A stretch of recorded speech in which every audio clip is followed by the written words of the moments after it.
Hey, y'all get in here, man. Y'all get in here, man. We gotta chop it up. Y'all get in here, man.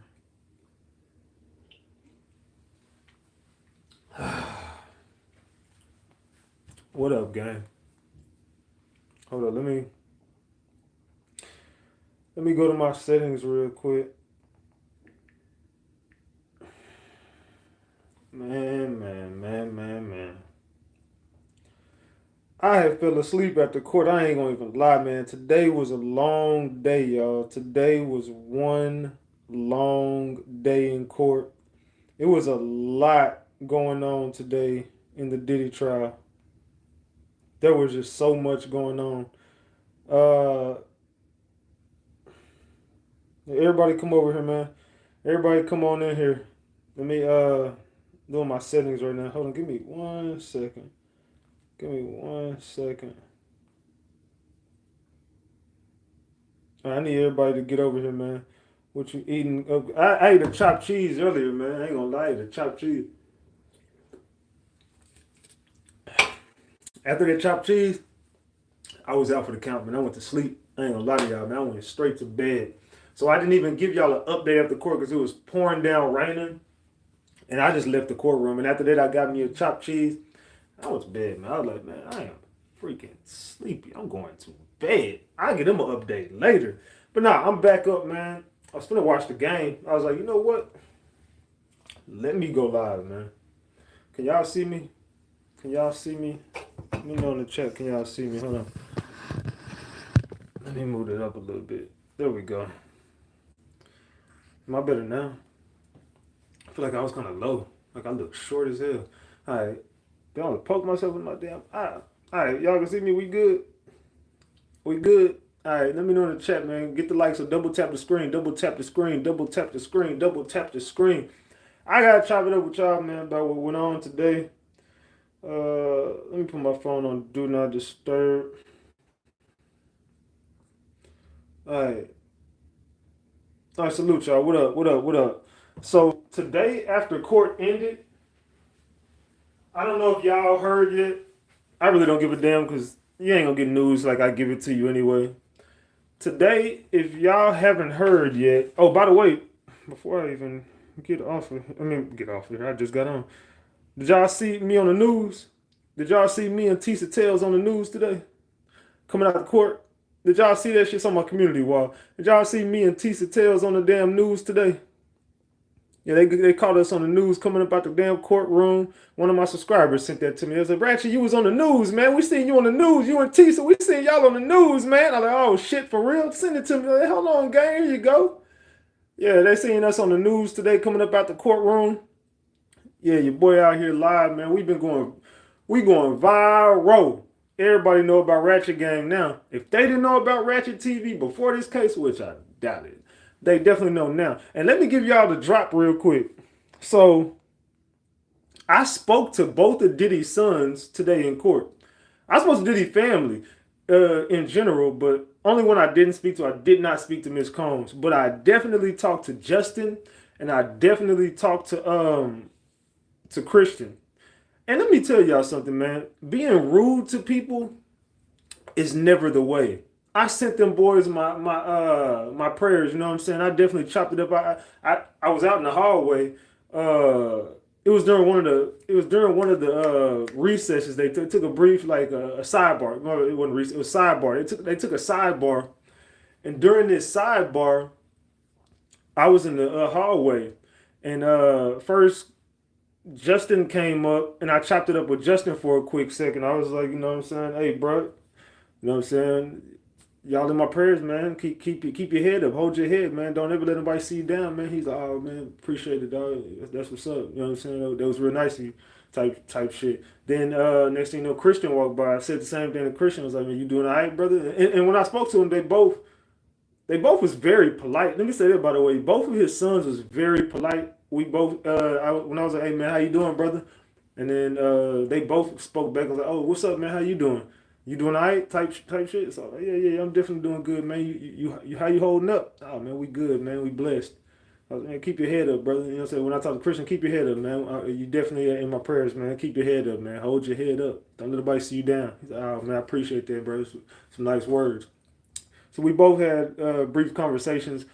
Well, I had conversations briefly with both of Diddy's sons today. Diddy was actually in high spirits. He was laughing in court, chopping it up with his family. He was chopping it up with Justin and Christian. Some more of his family members was in the court. I spoke to a couple of his female family members, cousins, or whatnot. Everybody in his family was polite. Nobody was rude. I can say that for sure. Diddy got a nice family. I don't know if they just being nice because the court with it. I don't know these people personally, but I did speak to Diddy's family in court. Everybody seemed to be nice. Everybody was in high spirits. Yeah, everybody was in high spirits today. So it was a good thing to see. Diddy was laughing in court, man. He turned around, was laughing at his family, making a few jokes. I couldn't really hear it because you can't be loud in court. So they were just, you could just see them lips moving. And Diddy was laughing, pointing at people, throwing a love sign up. Me and Diddy actually, I told y'all earlier when Diddy walked in court, he, you know what I'm saying, looked at your boy Ratchettv, was like, I did it right back to him. Love, man. You know what I'm saying? Salute. Hold your head up. And Diddy was just, exactly how he did. He being strong, man. So just to let everybody know, I don't know if y'all really give a damn. Some people hate Diddy, some people love him. So if you care, that's the Diddy update to let y'all know Diddy ain't in this motherfucker being sad. He never looked like he was down. He was chopping up with his lawyers out there. You see him doing this shit all day with his lawyers, passing notes along. They being real vocal, and there's actually some breaking news in that in the Diddy situation right before we left. Right before we left court, they let jury out and they was just chopping it up and they was like, look, man, this is beginning to so by the way, wait. Y'all do know that the government stood up and said, look, this case ain't gonna take 8 weeks. We about to cut down our witness list. This ain't even in my notes. I just remember this shit. They jumped up and said, Judge, Your Honor, we don't need 8 weeks for this case. We about to cut down our witness list and we gonna give you an updated witness list. Some of our witnesses ain't gonna make it and we don't even need them. So this case might go into the second week of June. At the very latest, the third week of June, this case is over. This trial is done. So we only need a couple more weeks. The judge said, you're going to cut down the witnesses? So we're definitely cutting down this witness list. We don't need all these witnesses. Matter of fact, the list is about to get real short, and we no longer need. This is not. This is not going to be an 8 to 10 week trial. It's not. I'm just telling you, Judge, it's not. This trial will be over within 2 weeks. At the very bare minimum, they said the bare minimum. They said most likely the second week of June, this case is over.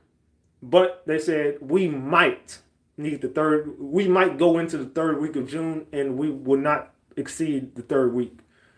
They said this after this week, this case is going to be real slim. So this is a real important week, and going into next week is another important week because after next week is over with, it ain't going to exceed. Let me look at this. Hold on. Matter of fact, let me look at my calendar real quick. My calendar says la la la. So after this week, this will be the end of June. I mean of May. So going into next week, we will be at the first week of June. After next week is over with, that'll be going into the 7th day of the month. Meaning they only got 1 week to 2 weeks left of the trial after next week. After next week is over, this trial might exceed 2 more weeks. Salute to, hold on, let me get over here. I can't really read my damn screen when I be over here like that. Salute to Charger Girl. Charger Girl says, I know this doesn't go too far in New York, but maybe you can get another chopped cheese. Thanks for all you are doing. Love you, RG4L. Salute to Charger Girl for that 20 piece. Hey, that goes a long way no matter what, man. That's a blessing. Salute you. I appreciate that 20 piece. Angie, thank you for being a member for 38 months. Says, I'm so proud of you, Ratchet. Thank you for being a member for 38 months. I'm proud of you. And drop them flowers for Angie. Salute, salute, salute. Matter of fact, Angie, let me go ahead and give you a moderator wrench for being down with me that long. That's how proud of you I am. Salute to you. If y'all want to donate to the channel, man, while I'm out here in New York covering this, please make sure you hit the super chat, super sticker, cash app, $Ratchettv. All that is so much appreciated. I appreciate all the love. You know what I'm saying? You know what I'm saying? Let me throw up my Diddy. Love, love. I appreciate that. It's love, y'all. So oh yeah. So after this week is over with, this case might have 2.5 weeks left of it. This case got three. I think there's 3 weeks left in this case, including starting today. I think there's 3 weeks of the case left. I think you got the rest of this week, which is half a week.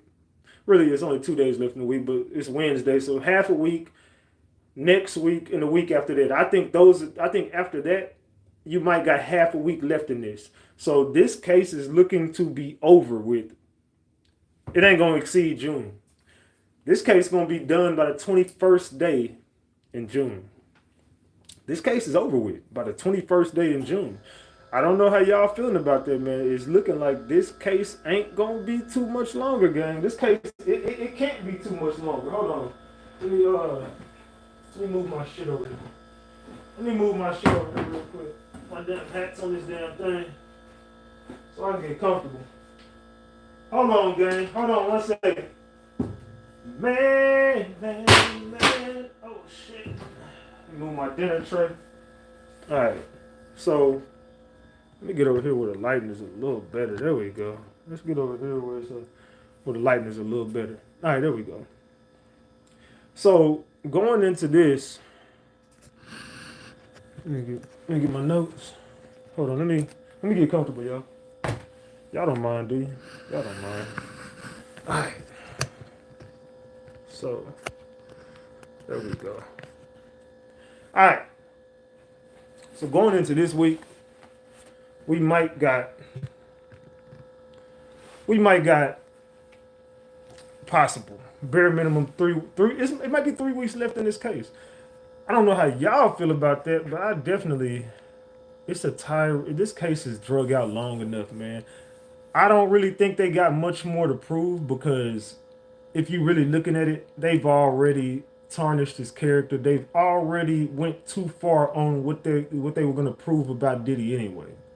You're just gonna get more people to say the same shit, and it's getting real repetitive. And I think the government understands this is getting repetitive. We've already went past our mark with the oil. We went past our mark with the Astroglide. We went past our mark with the freak-offs. We went past our mark with the Cassie situation. This case can't go on too much longer. This is just beginning to be a circus. Now, the witness they had up there today, which was Deontay Nash.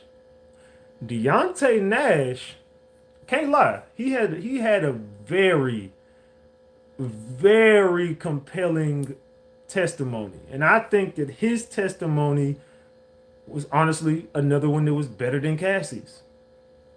I think that this person was I think this was a better day than probably Capricorn Clark. If you was listening to this man's testimony, he had some shit. Now, the cross-examination of him was so interesting, it went into 4 o'clock. We were supposed to be out of court at 3. The reason why I didn't go live, I was so fucking drained today. This was supposed to be over with at 3 o'clock today. His testimony went into 4 o'clock, and they was like, hey, look, how long is your cross-examination gonna last? He was like, look, I'm gonna be real, Judge. I'm not gonna be done at 4 o'clock. So I could just tell you now. The judge like, why you didn't tell me this earlier when I told the jury they could leave at 4 o'clock? He said, well, I mean, in all respect to you, I started asking my questions and I started realizing the more I went into my thing, I can't do this. Like, I need more time. They was like, he got a flight to catch. Deontay got to be out of here today. He's like, well, I don't know. We're not going to be done with him today. We need him tomorrow. So there was like the government got up there and was like, all right, well, we're going to have to just book him a new flight and we'll have to make different arrangements with him. We're going to have to just talk to him when this is over with. We're going to have to just book him a new flight for tomorrow. But yeah, we definitely not done with him either. So we can't do this today, Judge. We need more time with him. So his testimony was so compelling, he used up the whole day. Now, Mia is set to be up there tomorrow. Another employee of Diddy. Do we know who Mia is? Do we know who Mia is in this room right now? Mia is set to testify tomorrow. Now, there's a couple testimonies who I said. There's 4 testimonies I said. If these 4 people flip on Diddy, Diddy is cooked. I'm gonna get my other phone. I said if 4 people flip on Diddy, that it was it. Do y'all remember the 4 people? Hold on. Hold on, y'all.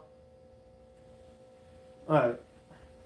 Do y'all remember the 4 people that I said if they flip on Diddy? Can we name them in the chat? Can I get some names in the chat? What 4 people? It's a Wolf's baby mama. What 4 people need to flip on Diddy for this to be over with? Ali Carter ain't. Stop typing. Ali Carter's a liar. We not even thinking about no damn Ali Carter in here. Ali Carter ain't on shit. Let's see. Somebody said who farted.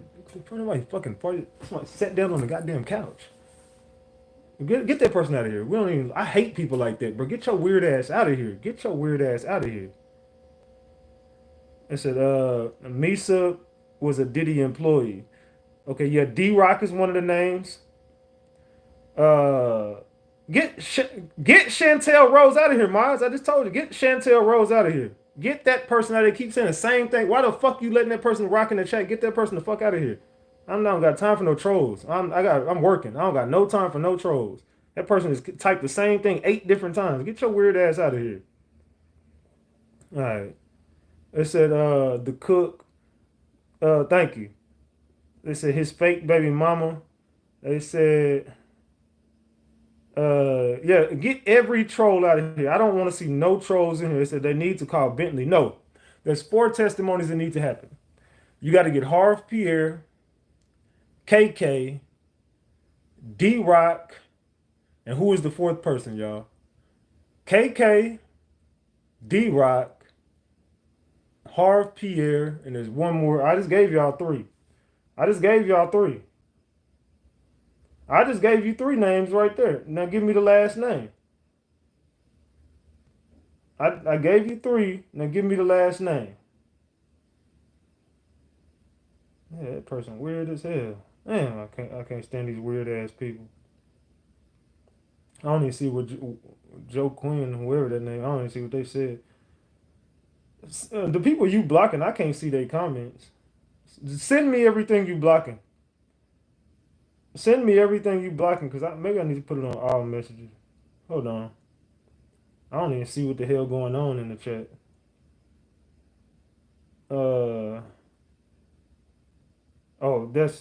Whoever that joke. Okay, I see what. Never mind. I see what they said. I see. Yeah, these people weird as hell. Man. They said, I wish Usher, TD Jakes, Justin. No, y'all ain't saying the name yet. They said Lorianne, nope. Gene Deal, nope. No, y'all getting it all wrong. This is the dance instructor, them the icing and cherry on the top. The white boy who got popular drug. Nope, not him. Not Young Miami. Not Lauren London. Not Jennifer Lopez. Not Al B. Sure. Not MC Light. Not the chef. Gina. Gina is definitely a name on that list. Gina is definitely a name on that list. Without those, it was Gina. Without those 4 people, if Gina don't get up there and testify, if KK, D-Rock, and I just called a blank. KK, and Harv Pierre, if those 4 people don't get on that stand and testify on Diddy, you don't really got too much. Even though some of these testimonies in the jury's eyes can cook Diddy. My point that I've been trying to prove this whole time is everything that they talking about is before 2014. Y'all keep talking about 2010, 2007, 2009, 2011, 2012, 2013. These, it cannot be in a RICO. Let me reiterate this. You cannot have a RICO with a bunch of charges that exceed the 10-year gap. It got to be within the same 10 years. It got to be from 2014 to 2024. You're talking about arson. Diddy's going down for Kid Cudi's arson. No, he's not. How the fuck you gonna put arson in a RICO and that arson happened in like 2011, 2012, whatever year it happened in? That arson, kidnapping ain't in the RICO. How you gonna charge him with kidnapping in a RICO that took place before the RICO? How can I be charged in a RICO before the RICO even? You can't charge me in a RICO before the RICO. So you gotta cancel out the kidnapping. You got to cancel out the and to be real, what year did the bribery take place? The only charge I think they got him on is the bribery, but I can't even remember what year that took place in. I think the only one that they got is bribery so far. You haven't proved the X trafficking. The only way you're proving it is by people's testimonies who say they were there when these things happened. My thing is, as a juror, if I'm putting my mind on the mind of a juror, that's a 2006. What year did the the the the bribery take place? They say you and Tisa on the news. Yeah, me and Tisa was definitely on the news. Let me show y'all again if y'all didn't see it. Me and Tisa was on the news today, y'all. If y'all missed it, Ratchettv and Tisa Tales was definitely on the news today. We made it to the news, y'all. Coming out the courtroom, me and Tisa was chopping it up after court. I didn't even know we was on the news. One of my subscribers sent me that shit. Salute to Tisa Tales, man. Let me tell y'all, she is so cool in real life, man. Me and her chopped it up all day today. So salute to her, man. She is very, very cool in real life. Tisa was very cool. So salute to Tisa Tales for definitely she actually gave me some gems today too. We both was chopping. I was giving her gems because she was leaving out the courtroom a couple times, and when she came back on break, I was like, "Yo, you missed some good shit." She's like, "What I missed?" She had a notepad that I'm sitting there telling her, "Oh, you missed this," because I got my notes all written down. I'm telling her off my notes. Look, they were saying this. So probably I don't know. I haven't checked her out today, but a few of them gems that she dropping today, I definitely gave them to her on the back end. And she definitely was giving me some gems too, especially when it came to that 2 hour gap in the time that they kept on saying that it couldn't have happened at this time with Capricorn Clark's testimony, like, oh, from 6:30 to 8:20, there's damn near like an hour and 50-minute gap that no one knows what happened. And she was kind of filling those gaps in, and she had a very good timeline of events. And I was like, damn, I never thought about it like that. So she definitely was changing my mind on quite a few things that I was listening to. Yeah, get the likes up, y'all. Get the likes up. Double tap the screen and get these likes up. Double tap the screen and get these likes up. I'm gonna get into the rest of the day. So I haven't really chopped it up with y'all after. Well, I did not chop it up with y'all after court at all. So what I'm finna do now, I'm basically just giving y'all the gist of what you missed from me if you a Ratchet Gang fan. I don't know if you got your news elsewhere or not, but if you haven't got your news, I wasn't just gonna go to sleep tonight and not give y'all the news. I'm in my hotel room right now, so I'm definitely about to give y'all the drop. So you only get the drop whenever I drop. So double tap that screen. I don't know what the hell Diego talking about. It said J.E. demanded money from her mom and who? Who is J.E.? Oh, I think you meant he. He demanded money from her mom in 2011. Okay, that proves my point more. Every fucking thing you talking about is before the RICO.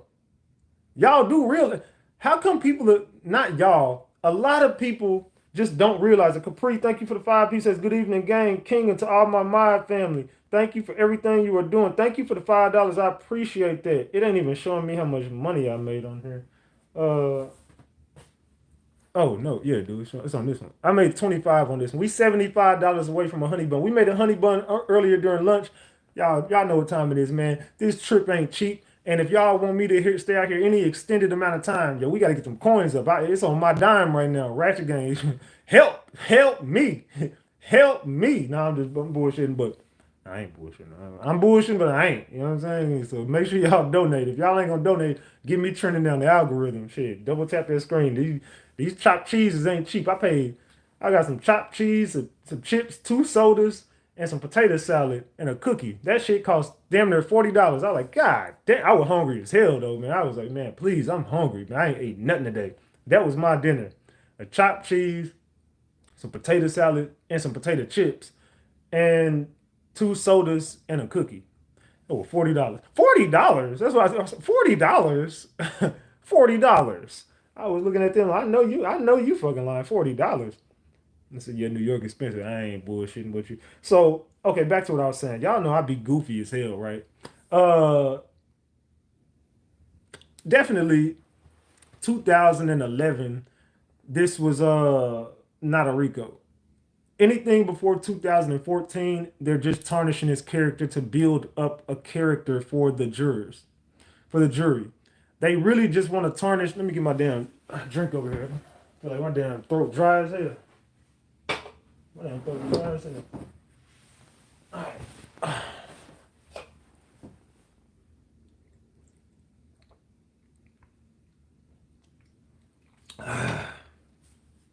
Man, I went to sleep, man. I went to sleep. I knocked the fuck out of this motherfucker earlier. All right.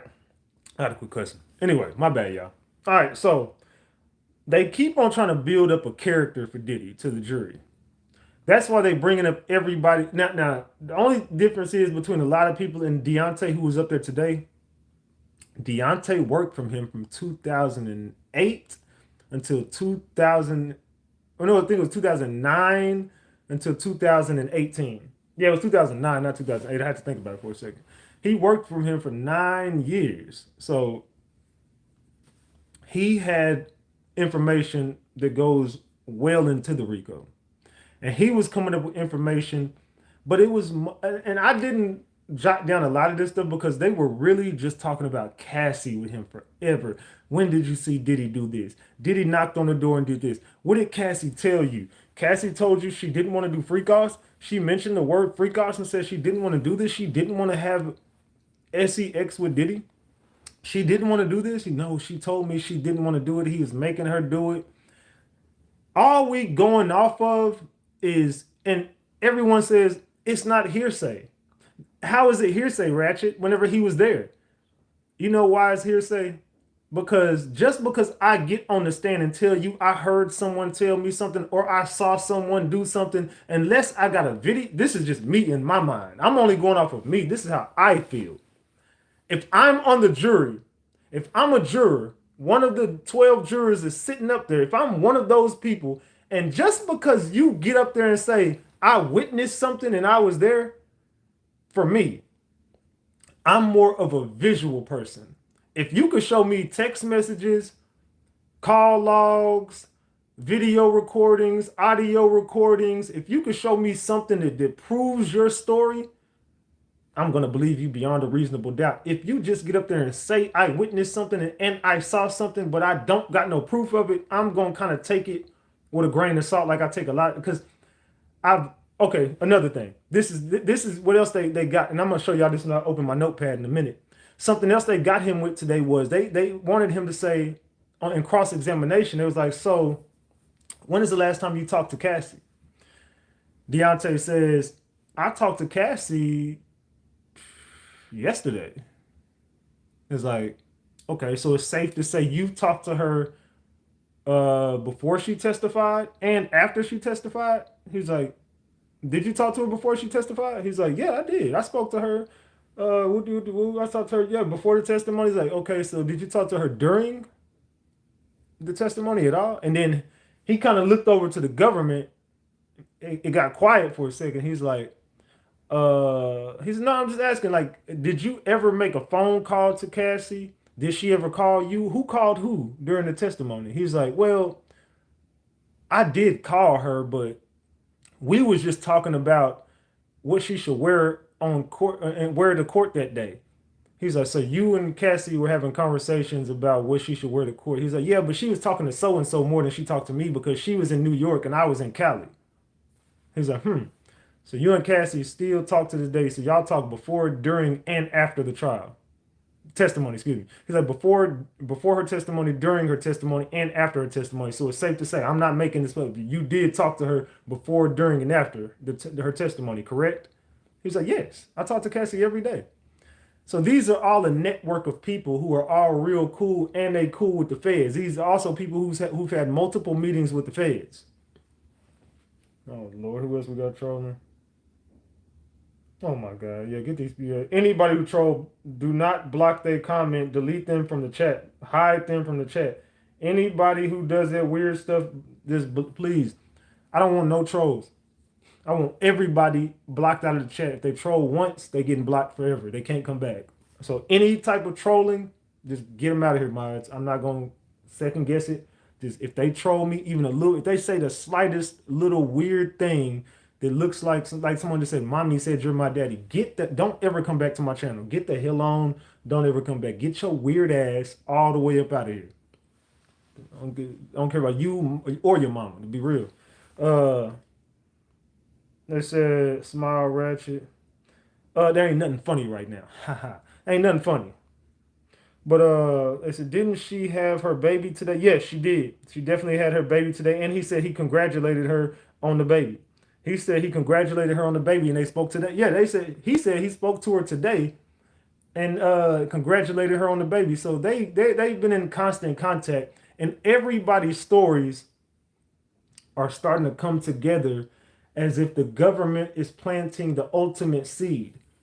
Now, let me tell y'all something. Just by being in the courtroom for a couple days and actually witnessing this shit for myself, let me be the first person to tell y'all they are running a play on Diddy, fam. And I'm not, look, I think everybody in this room knows Diddy is guilty of a lot of stuff. There's so much that Diddy should. He should go down for it. And these are things that we know Diddy have done in our minds. We believe Diddy is guilty of a lot of stuff. I just don't believe he's guilty of these things that they're saying. And this is just my opinion. I'm not pushing my thoughts or opinions on anybody. If you think Diddy is guilty of this RICO in the chat, drop the gems. If you think Diddy is innocent of this RICO that they're putting on him, drop the caps in the chat right now. Let's do something real quick. If you are in this chat and you believe Diddy is completely guilty of this RICO, you think that everything that they're saying on it, to the government is saying is true, drop the gems. If you think the government is lying, drop the caps. If you think the government is telling the truth on Diddy, as far as this RICO, drop the gems. If you think the government is lying on Diddy, drop the caps. Let's see. Let's see. Let's see. Man. Oh, damn. I left my damn chat. It's a lot of caps in here. It is a lot of caps in here right now. There's a lot of caps in the building. A couple people say Diddy is guilty. There's a couple people who say, come on, y'all, flood the chat. If you think Diddy is guilty, drop the gems. If you think Diddy is innocent, drop the caps. Come on, flood the chat right now before I start bringing out my receipts. If you think Diddy is guilty, drop the gems. If you think Diddy is innocent, drop the caps.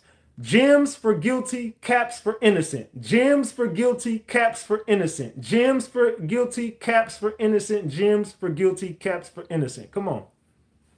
Everybody participate. Let's go.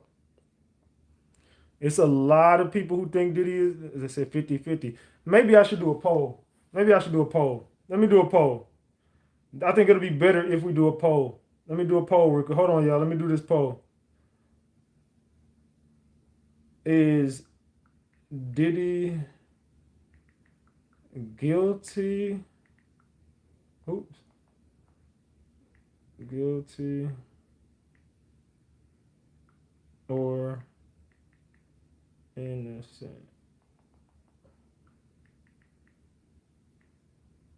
Let's say guilty for the one, innocent for the other one. Hold on. All right, y'all ready? I'm gonna do the poll right now.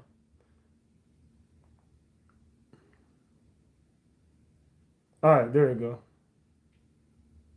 All right, boom. Vote on that poll in the chat. The poll is at the bottom of the chat. Everybody vote on that poll in the bottom of the chat, and then we finna get started on these receipts for tonight. Everybody vote on that poll in the chat right now, please, and thank you. Everybody vote on that poll right now. Do you think Diddy is guilty or do you think Diddy is innocent? Vote on that poll.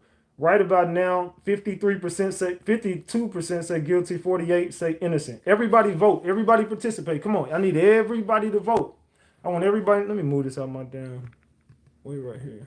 All right. There we go. Everybody vote on that poll. Everybody, please vote on that poll for me. Please and thank you. Please and thank you. Everybody vote on that poll. Everybody. Let me move this down a little more. All right, there we go. There we go. That look a little better. All right. Got the notebook. Got the notebook out. We finna get to these gems. Because there's some more that I didn't update y'all as far as court went on. I did not update y'all on court. So right now, 55% say Diddy is, 56 say guilty, 44 say innocent. 56% of the room says Diddy is guilty. 44% of the room say, well, now 43% to 57%. 57 say guilty, 43 say innocent. 58 say guilty, 57 say guilty, 43 say innocent. Everybody vote on the poll. Come on. I need everybody in this room to vote on that poll right now. So let me get more in depth with my receipts that I had today. I wrote down so many notes. Let me think, where did I stop at when I was giving my receipts? Yeah, I did tell y'all he was a celebrity. So let's go back over today kind of briefly. I'm just gonna go back over some of my notes from day 11. Now, I did tell y'all they was trying to block Kid Cudi's testimony. They was trying to basically say that they didn't want some of his testimony to be in the jury's mind. So they said, the judge ultimately said, no, we're not blocking Kid Cudi testimony. That's not going to happen.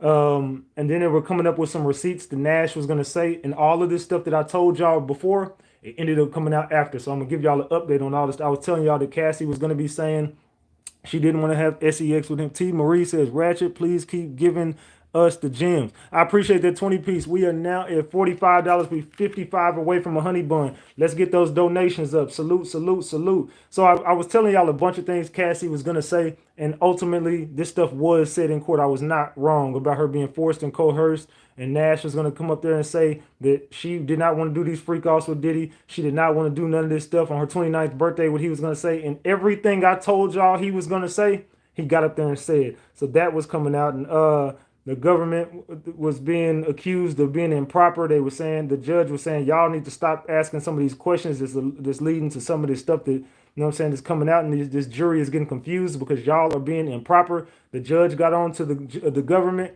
and the defense was getting on to the government early this morning. Also, Christopher Ignacio, he testified. It was an LAPD officer for over 16 years.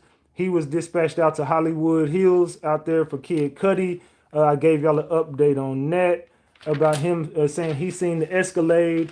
He was saying that he noticed the vehicle. He ran the plates on it. It came back to Bad Boy Entertainment. That's who vehicle that was outside of Kid Cudi's house. But keep in mind, this is in 2011 though, y'all. So I don't give a fuck how y'all feeling. Diddy is guilty of arson. He's going down, Ratchet. Diddy is going down for arson. Pipe the fuck down for a second. Pipe down and listen to me. That was in 2011. The bribery took place in 2011. The kidnapping took place in 2011.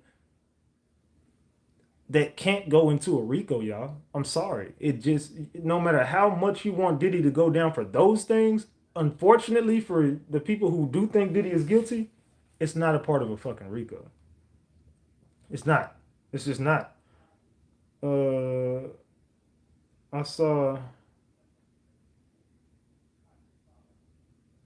someone said, I saw you on someone's live fighting with a lady. First of all, I haven't got in no arguments up there. I haven't been in no smoke with nobody in that courtroom. So you're lying. Talking about, I saw you on live fighting with a lady. You're lying. I would challenge you to expose that shit right now. Send it to my Instagram right now. Someone said, I saw you on a live fighting with a lady. Every time I'm on live, I'm right here in front of these people. Y'all ain't seen me get in one argument at that goddamn courtroom. So you're lying. Don't get on my channel lying. Y'all just see how people go spread rumors everywhere? Someone just said, I saw you on a live fighting with a lady. I ain't got into no fucking smoke with no females. Me arguing with a female at the Diddy trial. That don't even sound believable. Get your goofy ass the fuck up out of here. This girl just got up there and dry ass lied on me. Mina, thank you for that 20 piece. I appreciate you. Salute, salute, salute. Say don't fall for that. They lying. The only women y'all see me speak to, I've brought them up to my live and I've shouted them out and hey, shout your Instagram, shout your TikTok out, shout your YouTube out. Y'all see me networking. I don't argue with people. See, now I'm getting off track because we got trolls in here. I don't do that. I don't argue with people. I'm not going back and forth. Ratchettv does not move like that. I'm working in a federal fucking building. You think I'm gonna argue with people at a federal fucking building? No. I'm up here to work. I'm in New York to work. I'm not in New York to beef with nobody. My job in New York is to bring back all the facts to my people in this channel, on this channel. I'm not here to beef with nobody.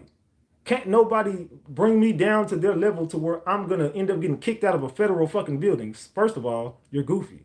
Stop it. Ratchettv has not gotten into no smoke with nobody. Don't nobody got beef with me. The only one person that I had any interaction with, that shit got shut down the moment it started, and that was a dude. Well, I look at him like a female, but that was a whole dude. But other than that, Ratchettv ain't finna argue with no females. So, and every girl in this channel know I'm not finna argue with no goddamn woman. I'm gonna let y'all, I'm gonna let Ratchet Gang, the females in Ratchet Gang get on her ass before I have to say anything. It said moving forward, Ratchet. Yeah, let's move forward. It said the person they're talking about got into it with Gene Deal. Yeah, that wasn't even me. That was the same person that's getting into it with everybody. And that's the person I got into it with. So what is we talking about? That person you talking about is the person that's the only person I actually had any interaction with as far as anything. You're just mixing up information. I don't get into it with people. You don't see me on no lives fighting with nobody. That ain't even me. First of all, that's a whole zesty ass man. That's a whole man that gets on his knees for a living behind closed doors. Stop. That ain't Ratchet. Okay? That ain't me. I don't argue with people.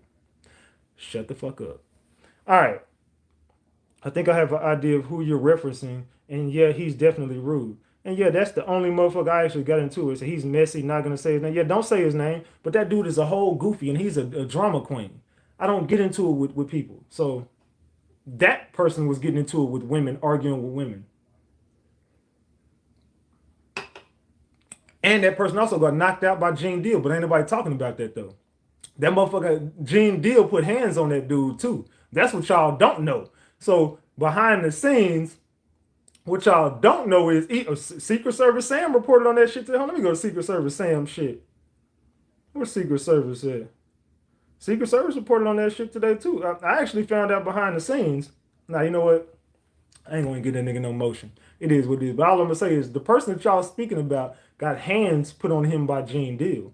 Gene Deal, I heard, laid somebody ass out for playing with him up at that courtroom. Gene Deal didn't get arrested because they got proof that this man been getting harassed by that person. And that person gonna be real quiet about Gene Deal. I heard Gene Deal put hands on somebody. I ain't making nothing up. This came out. If you go do your research, Gene Deal whooped somebody ass at that courtroom.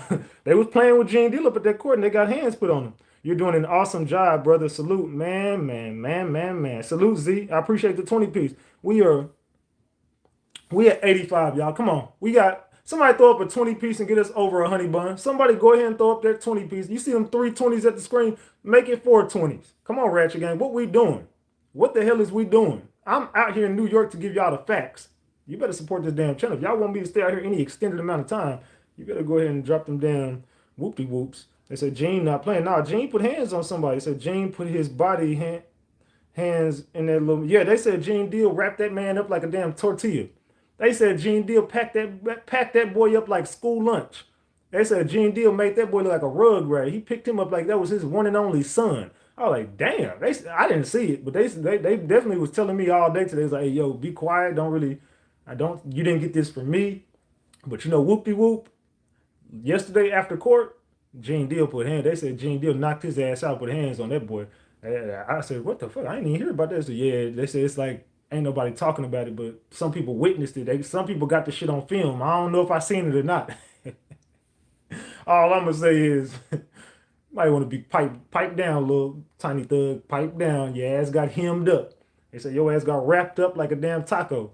Shit, a soft taco.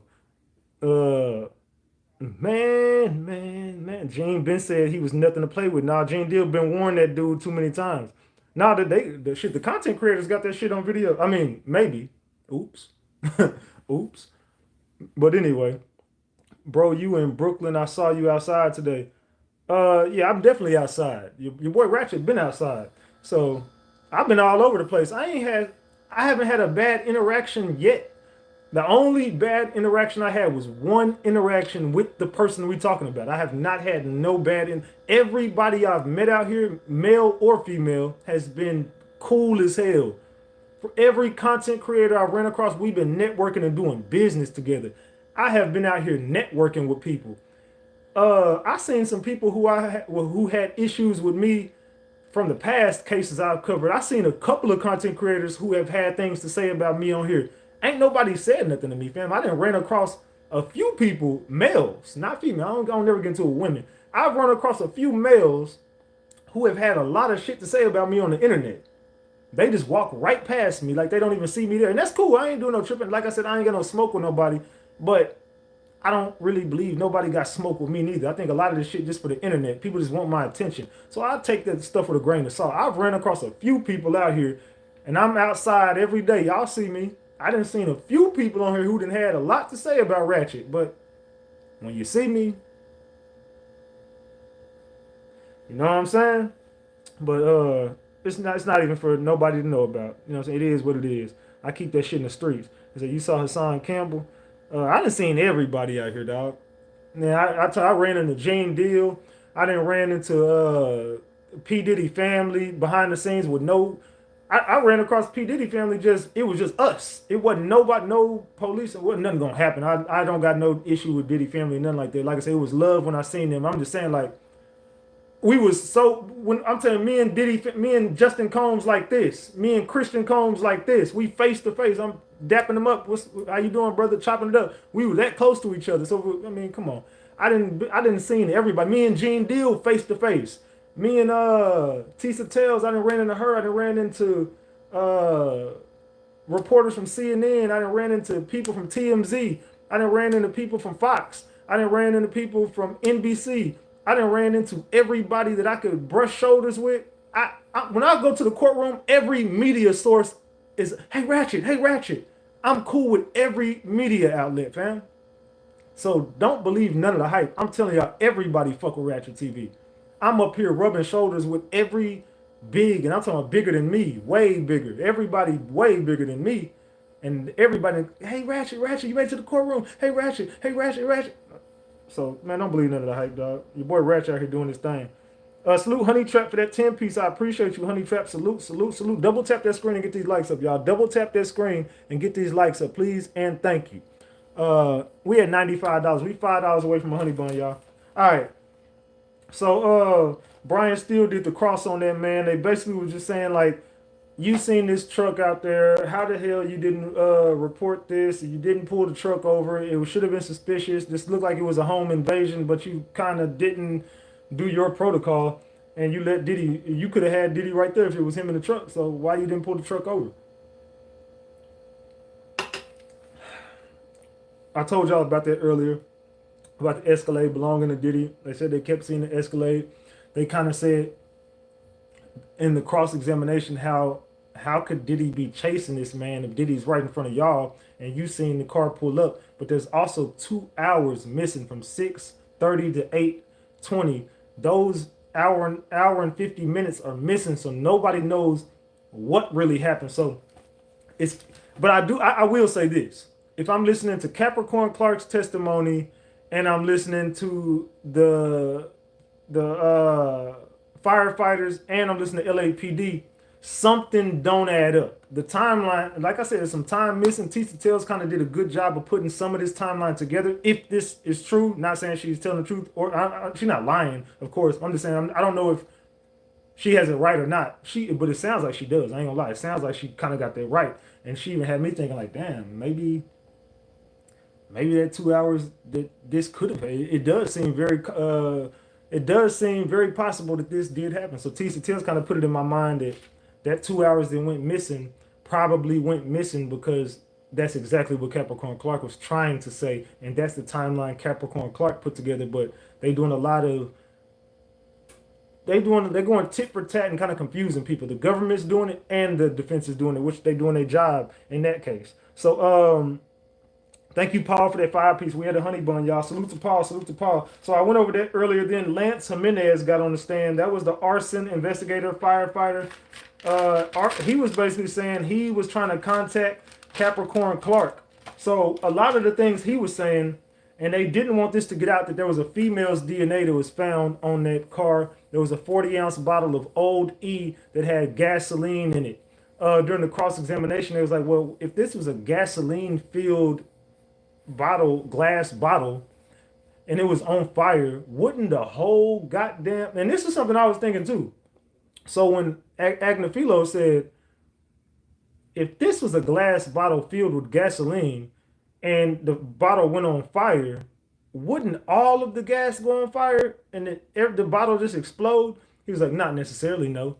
So it was a lot of weird stuff with that arson story. So I'm not really...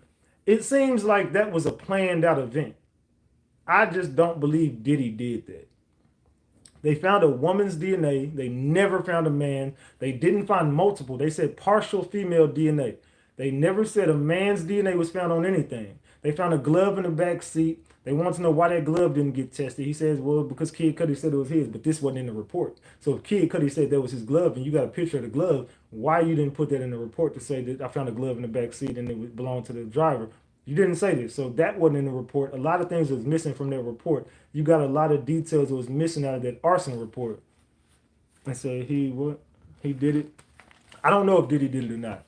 I don't know. But allegedly there was a female's DNA. And after the female's DNA was found and they got it processed and it came back to the LAPD that this was a female's DNA, they definitely started pressing Capricorn Clark. And Capricorn Clark got ghosted.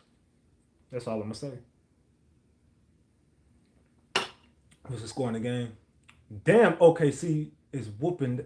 Is that say 57-27? Golly. OKC on they whooping they. Oh, it's over. Damn. Okay, anyway. Yeah, I ain't missing nothing. So at the point where they definitely started they started pressuring Capricorn Clark, and he even says he got into an argument with Capricorn Clark's brother.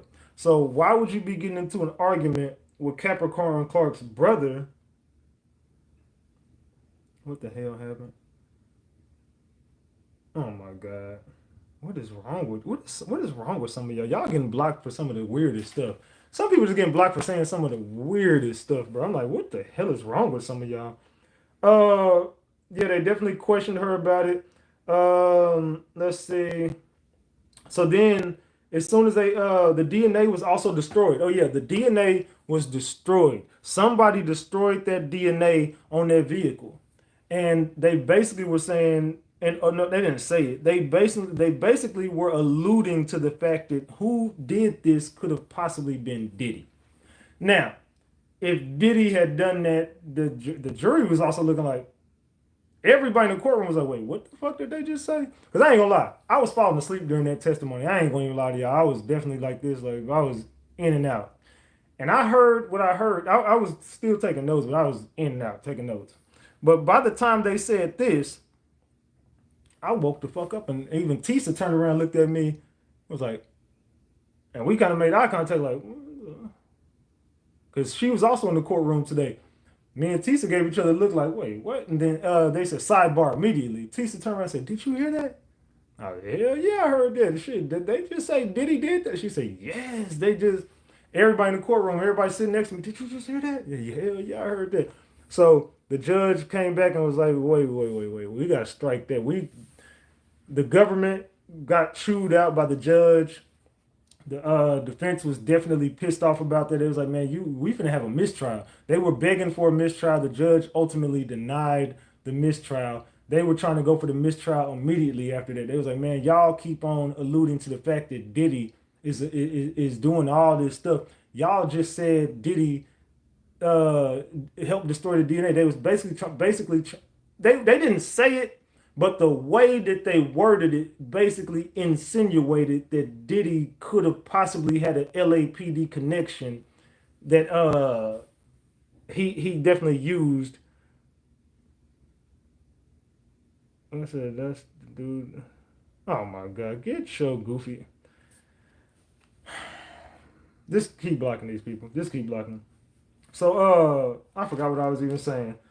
Yeah, oh yeah, they was basically saying they didn't say it, but the way they worded it was basically saying Diddy had an LAPD connection, and that LAPD, they only got 30 points in the first half. That LAPD connection could have been Diddy's get out of jail free card. They basically said Diddy definitely paid for that. I don't know. They didn't say it, but the way they worded it basically alluded to the fact that Diddy could have possibly paid to get his way out of this. So they were arguing that y'all keep on.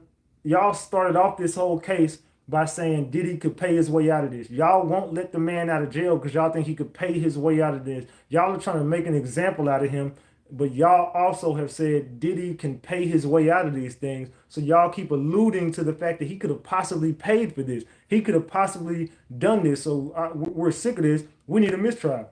They didn't go with the mistrial, obviously. So then they ended up coming back. The judge chewed them out. They ended up striking some of that testimony. They struck the things that were said. They told the jury to mark off all of the notes they had about this. And you can see the jury checking. I'm looking at the jury. They checking off some of their notes. And they was like, okay. So they wiped all their notes from the shit. And the judge is like, let's never let that happen again. Do not. Y'all need to be careful. Y'all keep on doing this. And I keep warning y'all. You need to be careful with the questions you asking. So Agnifilo did the cross-examination on that, and they got back to the female DNA glass on the bottle. Then they was going off the reports they were sending back in. They didn't want to really talk about the female DNA that was on the bottle. Then in August 2012, they reached out to Capricorn Clark. He got into an argument with her brother. Right after he found out the DNA came back to a woman, that's when he started pressuring Capricorn Clark and trying to get in touch with Cassie. Then they went on to say, well, it was just a partial female DNA. Then the Agnifilo was like, tell me, describe what does partial DNA mean? Then the dude couldn't even answer the question. He's like, I don't know. So you're an expert on this, and I'm asking you. You keep on telling me, well, it was just partial DNA. So, okay, describe to me what partial means in the DNA. How do you come up with partial DNA? He said, I don't know. I can't answer that question. Of course you can't, because we all know that the DNA came from a fucking woman. It wasn't partial DNA. It was DNA found on the glass bottle of a woman and not of a man. So a woman did this, obviously. A woman set the car on fire, obviously. But we're not talking about that because everybody wants to say Diddy is guilty of it. Now, it's possible that Diddy told somebody to do it. It's possible Diddy paid somebody to do it. And it's possible Diddy had a woman do it. But I'm just saying, in my mind, Diddy didn't set the car on fire, in my mind. Because it's just looking like he didn't do it. Yeah, it's just looking like Diddy didn't do it. So then Deontay Nash came up. Deontay Nash, I told y'all, was a celebrity stylist who worked with Cassie and Sean Combs from 2009 to 2018, and he was working side by side every day with Cassie. He even went on to say Cassie was his best friend. He said him and Cassie are very close. He even calls Cassie his best friend. They were very close. They still are close to this day. He used to say that he used to witness Diddy beat Cassie. He also saw Cassie go into deep depressions when a lot of this stuff happened. He said Diddy used to whoop her, then tell her he was going to send the sex tapes to her parents' job. He was also going to send it out to the industry. He was going to get her parents fired from their jobs. He also said they went to a club one night. Diddy told them about going out. Diddy beat the hell out of Cassie one night, put hands on him one night. Told Cassie she better get to his house. She packed up all her stuff, went to his house, whoop-de-whoop-de-whoop. This was stuff that was going on. Then Brian Steele came in there. Brian Steele, right after we went to lunch after that part, Brian Steele gets up and says, Judge, this is the part I didn't give y'all. So now we get into everything. I just did the rundown of everything I told y'all earlier. Now I'm getting into the stuff that I haven't told y'all. So Brian Steele jumps up and said, Judge, I'm not going to say this verbatim came out of your mouth, but you definitely said these things that I'm about to say. He said, you said that this was a trial by rumors and a trial by gossip. And everything the government is doing is proving exactly what you said. This is just a trial of rumors and a trial of gossip. When are we going to get to the facts? Brian Steele got pissed off and the judge was just like, I hear you. And he really wouldn't get into it, but Brian Steele said, I just want to put this on your mind because you said it out of your mouth that this is a trial by rumor and a trial by gossip. So when are we going to get to the facts? When are we going to get to the facts? And the judge he didn't brush it off, but he kind of just, I hear you. And they got back to it. Then it says, Diddy told Cassie, this is coming out of Deontay's mouth. Deontay says, Diddy told Cassie, if you keep having a smart mouth, your mixtape is not coming out. Then Diddy grabbed Cassie by the hair and hit her and said, BITCH. I thought I told you to answer the effing phone. And this all happened in front of Deontay. They ran to Cassie's room and tried to close the door. Diddy pushed the door open and attacked Cassie. Deontay jumped on his back. So did Mia. So Mia and Deontay tried to break the fight up between Cassie and Diddy. Mia jumps on, no, first Deontay jumps on Diddy's back. What happened next? He says Diddy threw him off of his back, pushed him onto the floor, and then Mia jumped on Diddy's back. What happened to Mia? Diddy threw her off his back, threw her onto the floor. Yeah, so they said that definitely happened. This is what Deontay was saying. He said that Diddy definitely threw Mia and threw him. They was trying to break up the fight between him and Cassie. Now, mind you, this is going to come up later in the defense. They're going to be like, wait, so Diddy had full control of a criminal enterprise, and you were able to jump on Diddy's back to break up a fight between him and his girlfriend. Mia was an employee of Diddy. She was able to jump on his back and in the middle of a fight with his girlfriend. So you basically tried to fight Diddy off of her. Another person tried to fight Diddy off of her. Then the security comes in there, and the security sided with you and Mia and Cassie. And they all told Diddy to stop.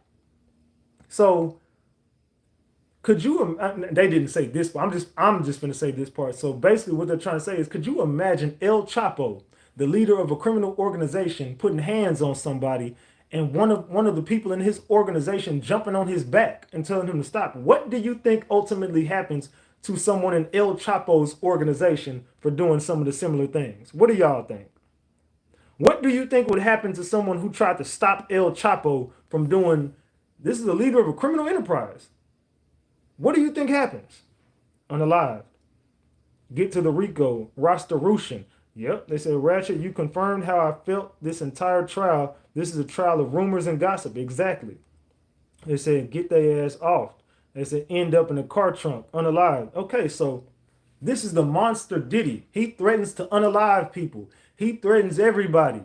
According to some of these testimonies, Diddy is not to be played with. You were living in fear.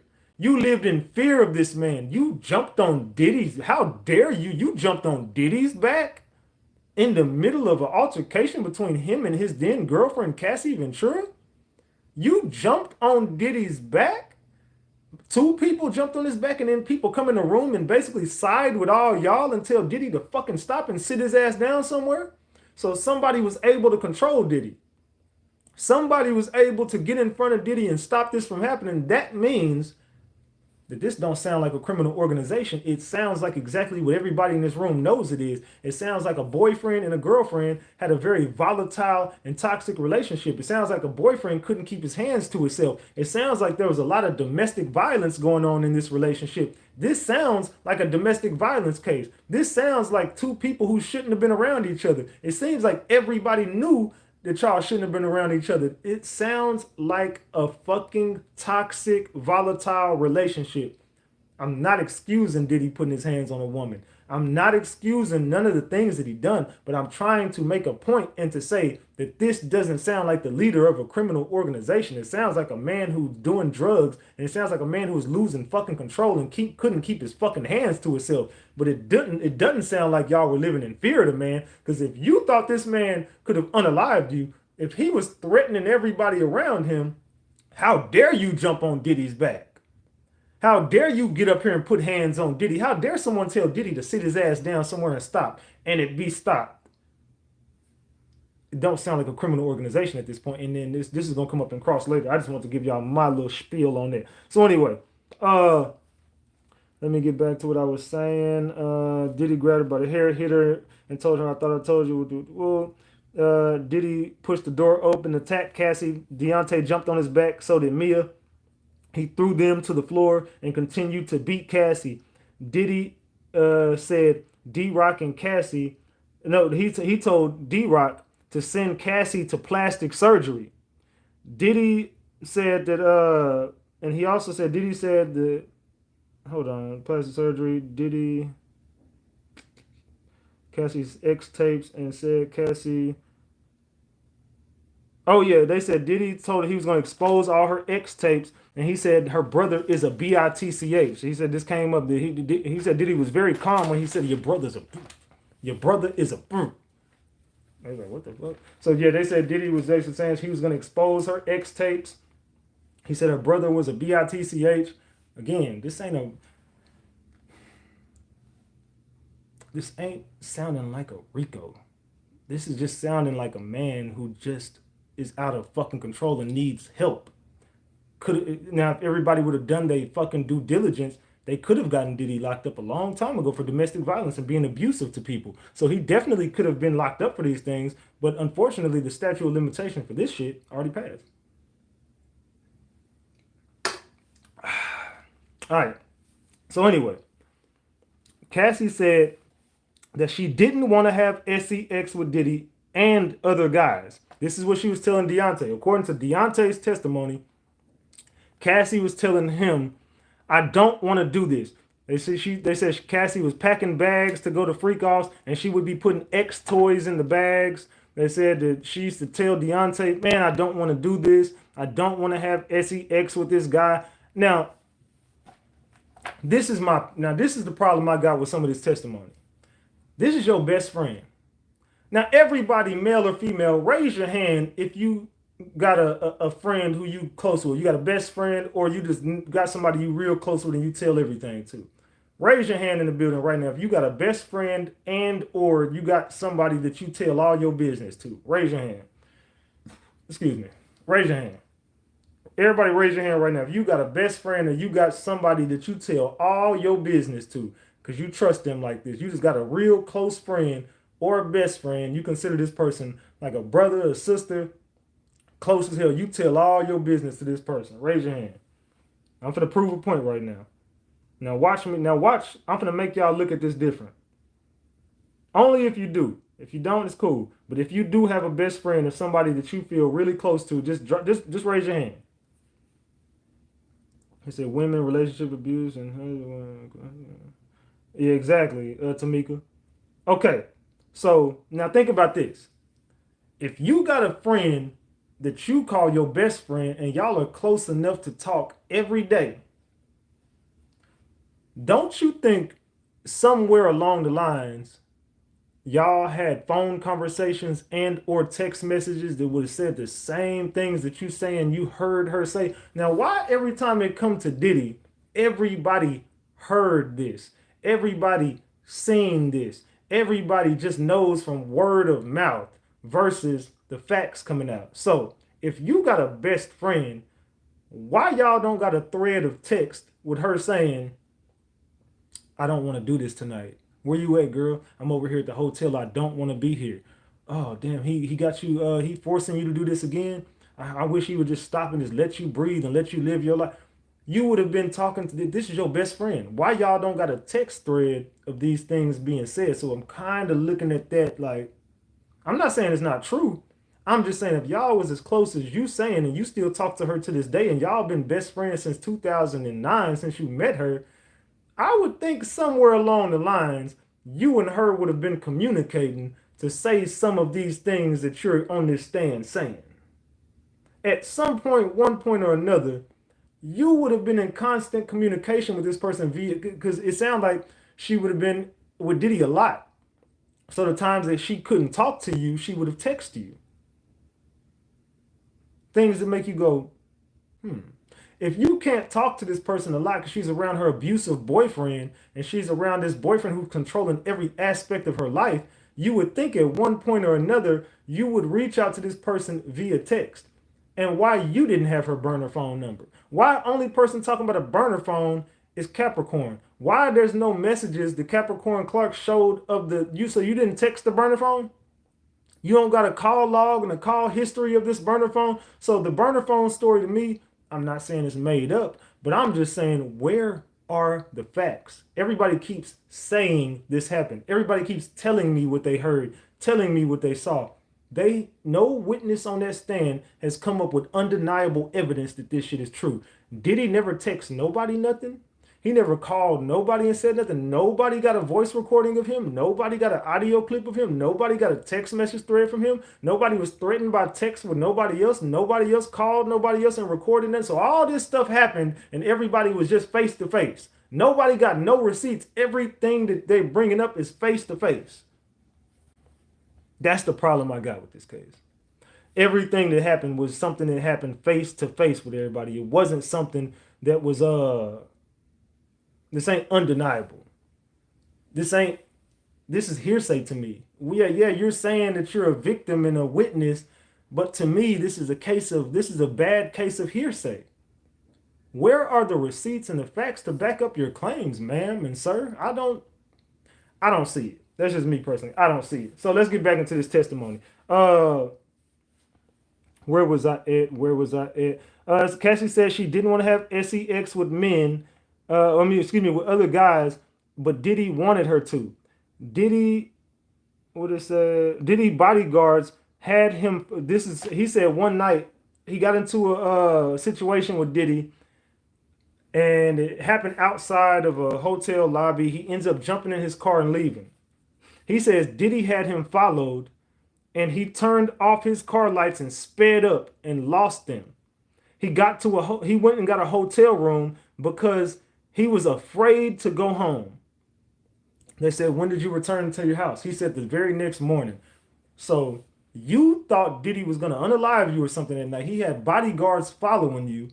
And the thing you thought to do was to go to a hotel and just wait a couple hours and then go home. And he says by the time he got home, he noticed his backpack was missing.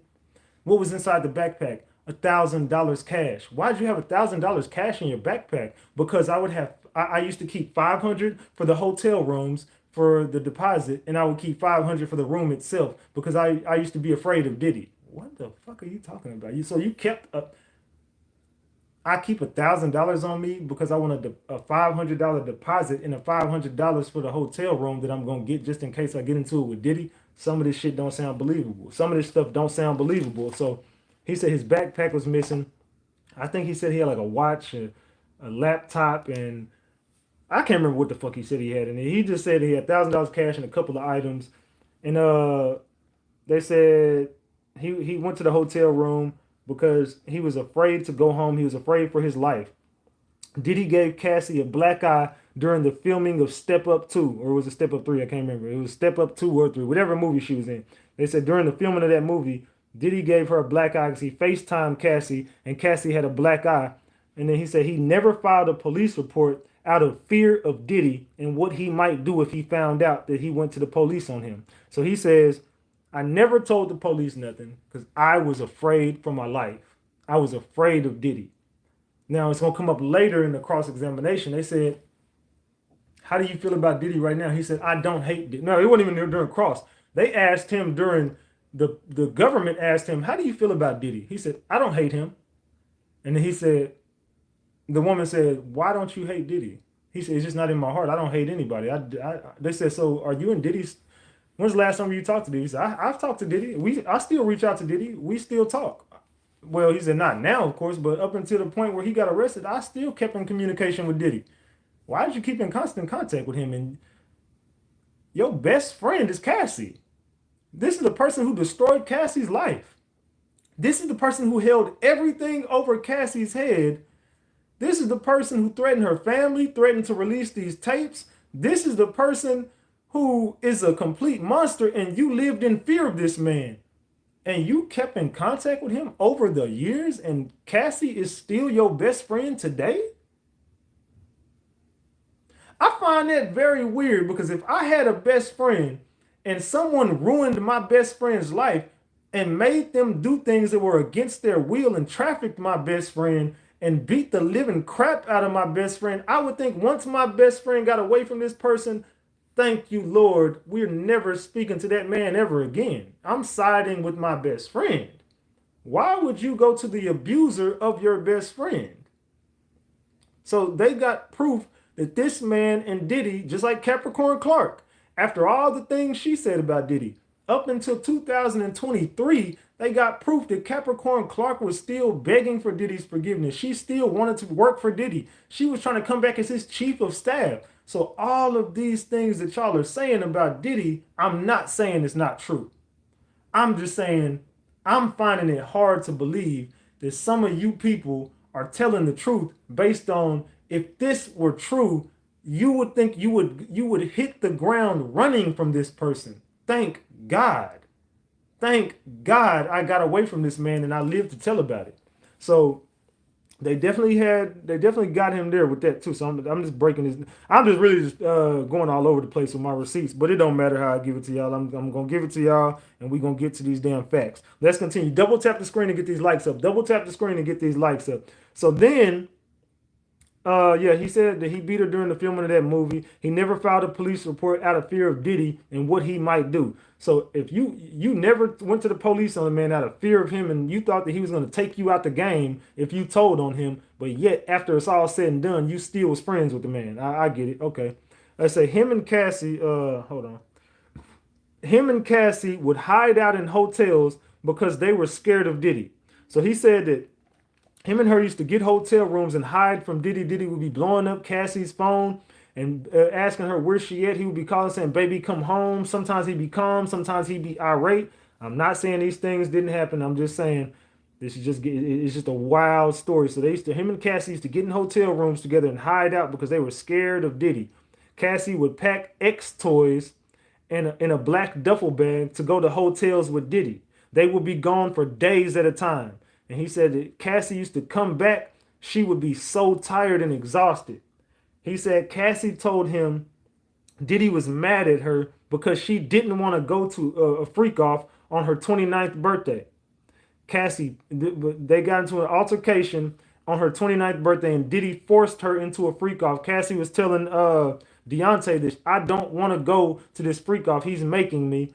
And she packed up some X toys in a black duffel bag and told him that she did not want to go to this hotel with Diddy.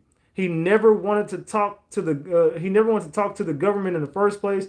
They said he ended every interview early and said he doesn't hate Diddy and he never has hated Diddy. He said he never has, never will hate Diddy. He's still cordial with the man to this very day. He looked at him in that courtroom and they just gave each other a look. And Diddy just looked over at him. He looked at Diddy.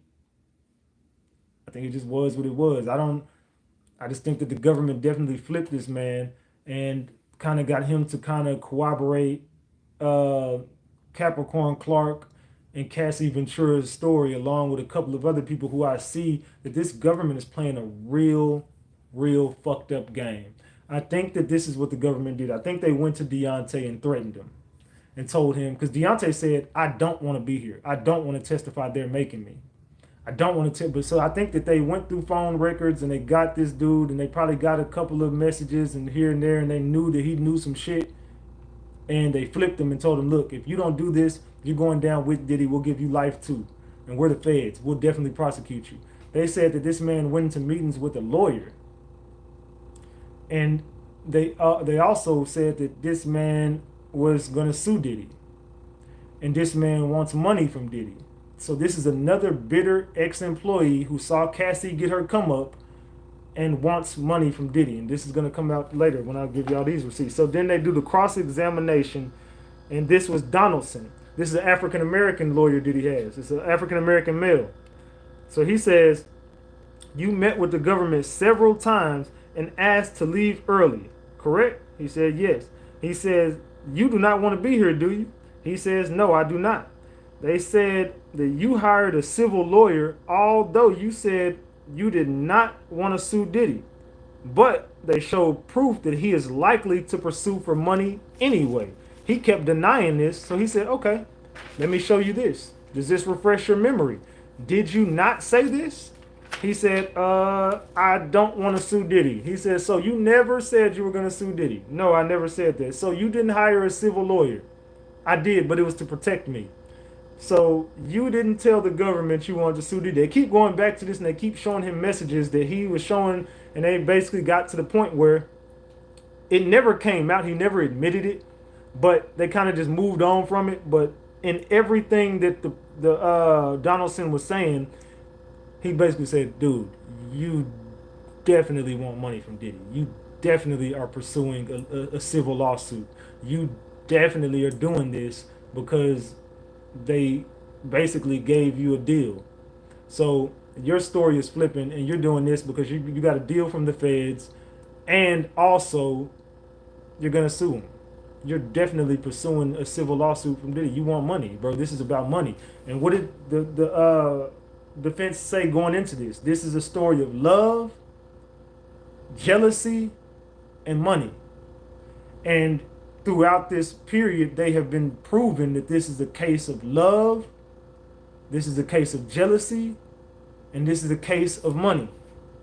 They've done everything to prove these things. Man. Hold on, someone just hit me up and said, I know you ready to get back to your fur babies. Salute to you for being in New York. Cassie is now viewed as a dopehead, HOE, who stayed because of money. She knew what she was doing. She could have left. She and all the others crying wolf traded their ass and manhood for money and fame. Now they're crying because they're ashamed. They could have stopped going to the FO parties, but they didn't. And I'm convinced Justin's mom sold him to Diddy, and she should be arrested herself. I know Diddy did a lot of wrong, but people kept allowing it for money and fame. That's true. That is true. Man. Hold on a sec. Put it on. Oh yeah. Okay, I got it. Okay, thank you. All right, so man. All right, let me get back to my receipts. Somebody hit me up and told me that. All right, so where we at? All right, so let's say March 10th, 2025. Deontay told the government that he got a civil lawyer to consider suing Diddy. The defense said Diddy started his career, and the only reason he has this job title as a celebrity stylist is because Diddy gave it to him. They asked about the artist signed to Puff and the people that Diddy would be in charge of. French Montana's name came up. Day 26 name came up in court today. Danity Kane's name came up in court. MGK, who all have their own stylist. They said they mentioned about Cassie's haircut. Diddy picked out for Cassie, and that was an iconic haircut. That haircut, they said, made every woman want to get that same haircut as Cassie. So this defense lawyer he was slow cooking. He started slow cooking. He was saying like, okay, so this haircut did Diddy, who was responsible for the haircut? Said Diddy told Cassie to get a haircut like that. Said every woman in the world wanted that haircut after Cassie had the haircut. He was like, yeah. It was an iconic haircut. Everybody loved that haircut. That haircut went viral. So that haircut put Cassie on the map. Diddy wanted the best for Cassie. Diddy used to go to Cassie's no, said you said Cassie was in the studio recording every day. He said, yes. Who paid for the studio time? Diddy. Cassie also was what was the okay, let me not get all over the place. Oh, there was a I'm gonna get to that point. So Diddy picked out the haircut for Cassie, and it points out that Cassie was in the studio every day. P. Diddy paid for the studio time, and he had an interest in her career. Okay, here it goes right here. There was a clothing brand called Young and Reckless Clothing Brand, and they hired Cassie to work for them. They said, so Cassie was at photo shoots, and she stopped recording as much and stopped focusing on her music career to go be a model with this Young and Reckless clothing label. He was like, yes. She definitely still was singing, but she was focusing more of her time on the Young and Reckless clothing brand. So they said, Young and Reckless has nothing to do with P. Diddy, correct? He's like, no. He's like, okay, so Young and Reckless was a clothing brand by one of Cassie's friends, correct? I said, yes.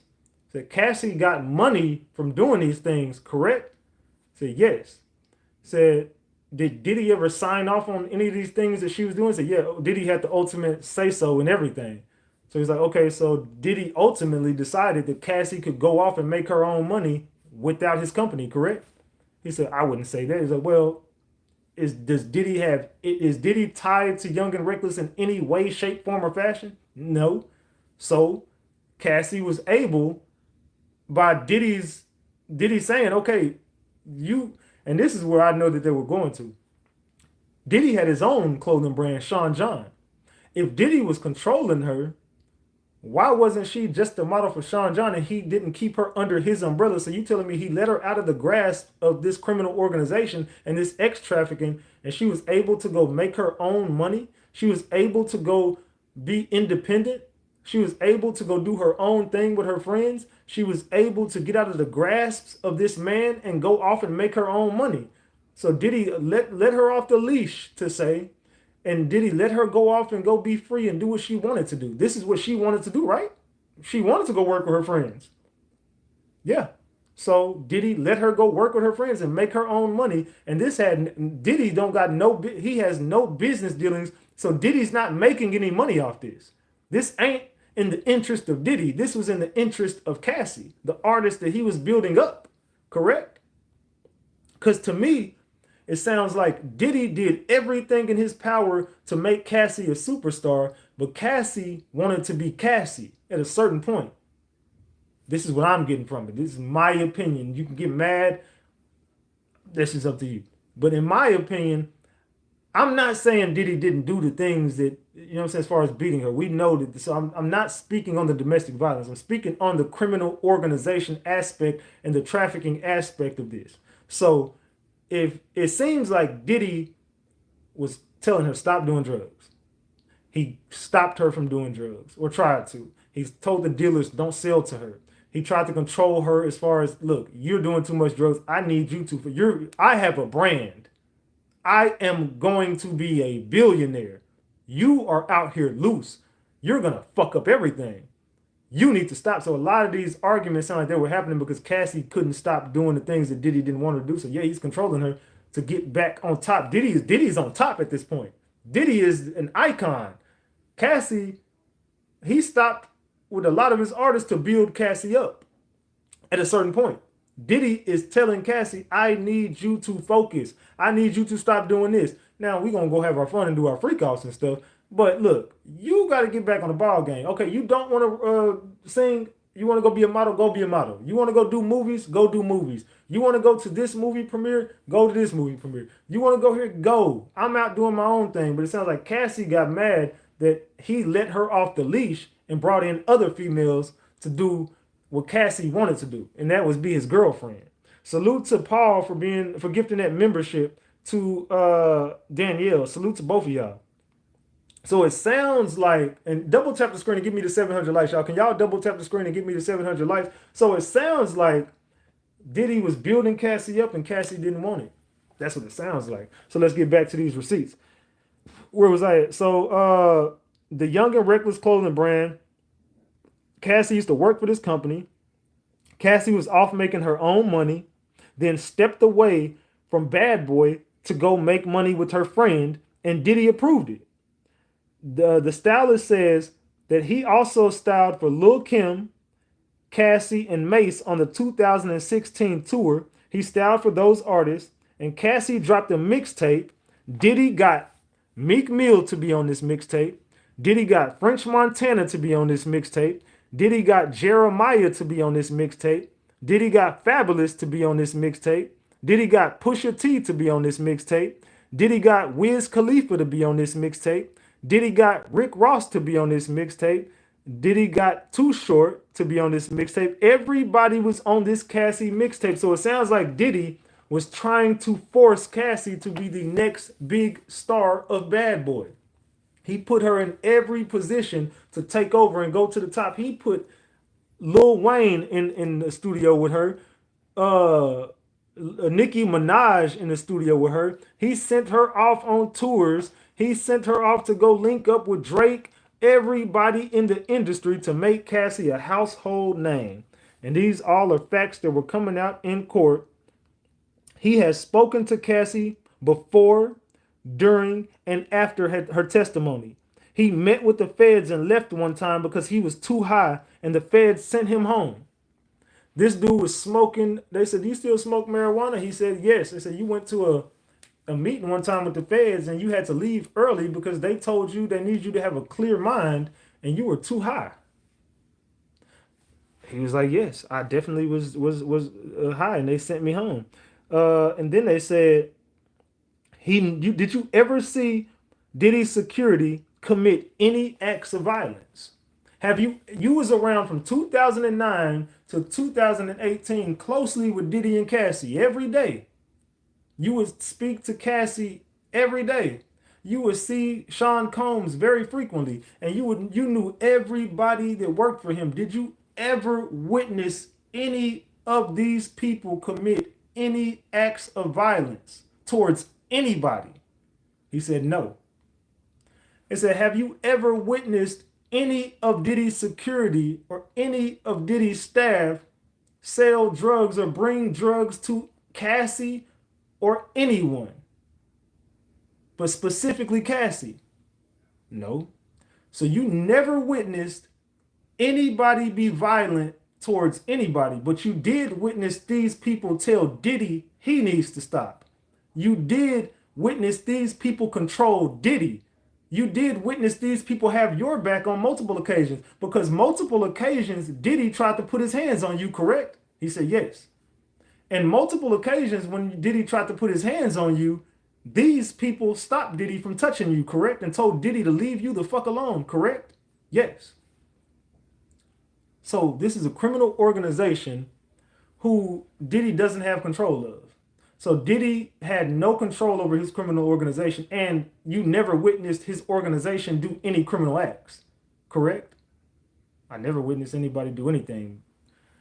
You never saw no drugs. You saw Cassie taking drugs. You saw Diddy take drugs. You used to take drugs, but you never saw anyone distribute these drugs. It sounds like y'all were just friends getting fucked up together. It sounds like this is a bunch of people who just like to get high. It doesn't sound like this is drug trafficking. It doesn't sound like this is ex-trafficking. It sounds like this was just a group of people who were out of control and had too much money and were having too much fucking fun and were doing a lot of dumb stuff. And there was a lot of violence as far as Diddy to Cassie. This doesn't sound like it was an organization, a criminal enterprise. It doesn't sound like a RICO. It sounds more and more like this is a case of a toxic relationship that should have ended before it started. It sounds like there's a lot of bitter ex-employees that still are bitter about the way things ended. It sounds like this is not a case of racketeering, because these stories that y'all are telling ain't telling. The stories that y'all are telling just ain't quite telling. So they got all these people to be on his Cassie's mixtape. He spoke with the feds. He never saw anybody be violent. He never saw them sell drugs to anyone. He says Mia and him jumped on Diddy's back to protect Cassie, and as employees of Diddy, y'all were able to keep your jobs. So this was a toxic work environment that Diddy had full control over, but you guys were able to jump on Diddy's back as employees. This is a criminal enterprise. You got to keep in mind. And he was slow cooking. He never got to a point. He just kept alluding to things. And they ended up stopping right around this point. But he was saying, so basically, you were an employee. This is a criminal enterprise. He never said these words, but I'm telling y'all what he didn't say. I'm putting it into my own words at this point. You were an employee of Diddy. and as an employee of a criminal enterprise, which is Bad Boy Entertainment, Sean Combs, uh, Sean John, all these enterprises connected into one huge criminal organization, racketeering. You were an employee of this. You worked for Diddy. Mia worked for Diddy. D-Rock worked for Diddy. Uncle Paulie worked for Diddy. So y'all are 4 employees of Diddy who were able to do things and keep your job. And he never threatened your job. He never told you you're fired and you can't be around Cassie. You and Cassie were able to be best friends forever. He never told you don't speak to Cassie. He told Cassie to stop partying with you. He told you to stop going out with Cassie and y'all were getting high together. You and Cassie were going off doing drugs and doing a lot of HOE-ish. He said you always wanted to go out, and every time you want to go out, Cassie was going out. So him and Cassie would get into it because Cassie was always in the club with your ass getting high. Y'all used to go out doing ecstasy and Molly and doing a lot of this. So Diddy was basically saying, I don't want my girl around that ish. He had no right to put his hands on her. He had no right to put his hands on her. But this is what Diddy was saying. Allegedly. Allegedly. Hold on. Let me get back over here. I thought I saw somebody say something. It said, hey, Ratchet, keep up the good work. It said, what Diddy say 20 years from now will still be on top? Diddy is a SLAVE driver. They said, yeah, it was very much a toxic environment with toxic relationship, but everybody asked to come back. I'm so damn confused. They said, my unprofessional environment ran by junkies. A toxic work environment that they all kept going back to work for. Ain't no damn way. I would have quit and never looked back. They all wanted that money to be close to him for fame, abuse, and all. They said doping. They said, bro, you want to get your goofy ass on. I want to work for Diddy. It sounds like, yeah, can you please block that person, Cocoa Butter?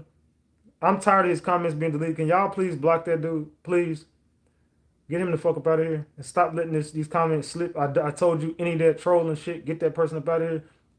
That person, Iona, just deleted the message. Get that person out of here, please. Thank you. Thank you. It says, for the wages of sin is death, but the gift of God is eternal life through Christ. Jesus is our Lord. Salute, I appreciate that. PJ, thank you for that Canadian 7-piece. Best host on YouTube. I appreciate that. Salute, salute, salute. Yeah, so, again, let me see what's the last thing on my notes. Y'all, yeah, so everybody went against Diddy to protect Cassie on several occasions. This wasn't one occasion. On several occasions, y'all have been able to stop Diddy from beating Cassie. Uncle Paulie had Cassie's back. Uncle Paulie had your back. They told Diddy to stop. D-Rock told Diddy to stop. Diddy had your back. Diddy had Cassie's back. Mia told Diddy to stop. Mia had your back. Mia had Cassie's back. Mia went against Diddy. You jumped on Diddy's back. You went against Diddy. You was protecting Cassie over Diddy. Everybody was in this criminal organization going against the criminal enterprise's leader. And nobody lost their job. Nobody died. So all these people who witnessed all these crazy ass acts, y'all all live to tell about it, and Diddy is supposed to be. Look, this ain't me saying Diddy is innocent of everything. I'm just trying to prove a point. At what point did somebody witness something from Diddy and he used to threaten everybody's life? Who lost their life that he threatened? Now, we could speak on things that are not in this RICO, but I'm talking about in this RICO. All of these people live to tell about all this shit. Diddy used to threaten every one of you motherfuckers. Y'all was all in fear of your life, but not one shot rang out. Nobody got stabbed. Nobody got touched. Nobody got a death threat. Nobody got an email, a text message, or nothing to prove it. We're just going off of word of mouth. Everything that we're going off in this case is your word against Diddy's. Diddy is saying it didn't happen. You saying it did. So at what point are we going to stick to the facts of this case? At what point? Y'all tell me in the chat, at what point are we going to get to the facts? And the facts are Cassie was at the Intercontinental Hotel. Diddy got caught putting his hands on Cassie. That's true. Those are facts. Diddy got caught putting his hands on Cassie. Diddy is on camera beating Cassie's ass. And that's where this RICO starts because Cassie was at the Intercontinental Hotel. Now you're using the fact that Diddy was having actual acts going on at this hotel to determine that this was a criminal enterprise in a RICO. Y'all are going off of Cassie. Y'all are going off of Cassie in this hotel, and that is the initial RICO act. No, that was it was a freak off, but it was a freak off Cassie set up. Let's get to the facts. That's a RICO that Cassie set up. Cassie set up RICO. That was an FO that Cassie set up. Cassie set up that freak off. This wasn't Diddy forcing her to. Oh my bad. I lost connection. We good? Y'all can see me? We good? Look like I'm a little fuzzy. Look like I lost my connection a little bit. All right. Seem to be back. We back. I ain't on Wi-Fi on this phone either, so I probably lost my connection. We good? Let me see. Are we good? Okay. I think we're good. They said yeah. All right, it seems like I'm a little fuzzy. It's because I forgot to put this phone on Wi-Fi, but it don't matter. We here. Hold on, let me get back over here and see if this gonna do a little better. When I went over there, I kind of lost my. I think we might be good. I think I need to stay right here. Hold on. All right, yeah. If I'm over here, it's cool. All right, my bad. I don't know what the hell happened. So, all right, we good. All right, my bad. Yeah, I tried to go over there and.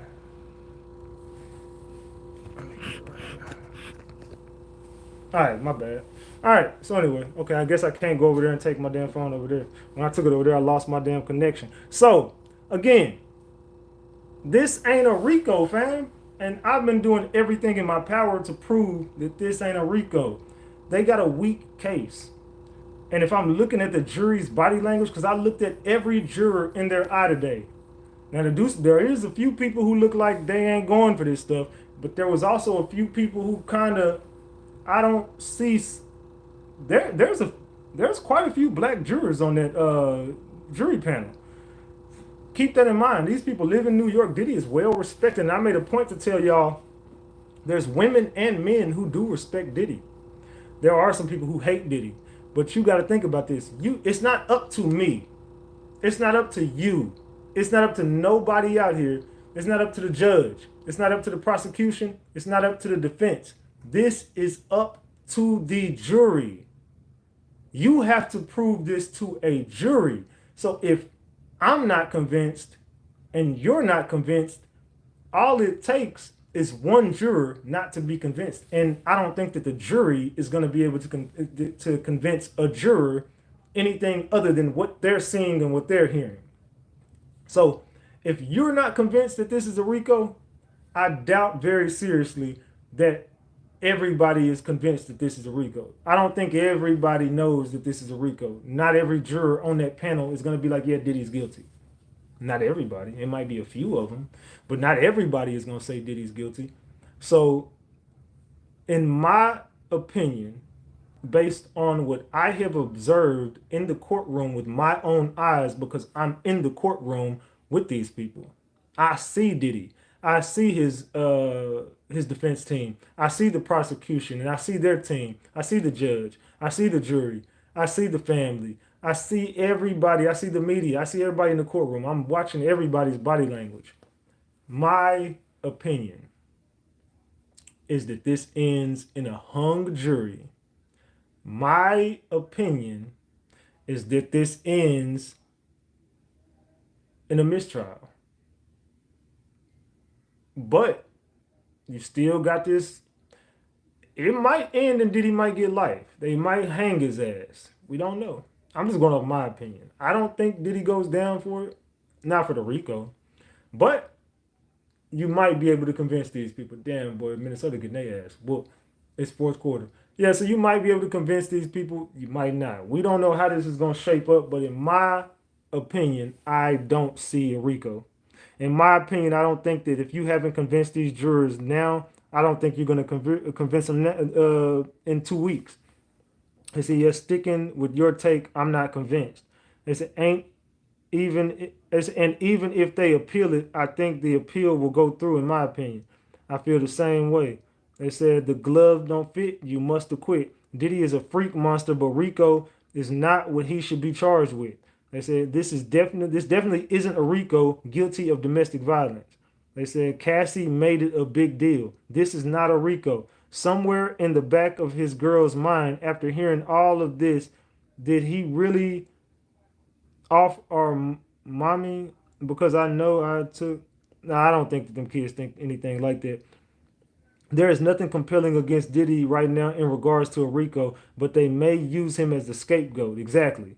They definitely using him as a scapegoat. They say, my. I don't think he going to go down for none of these charges.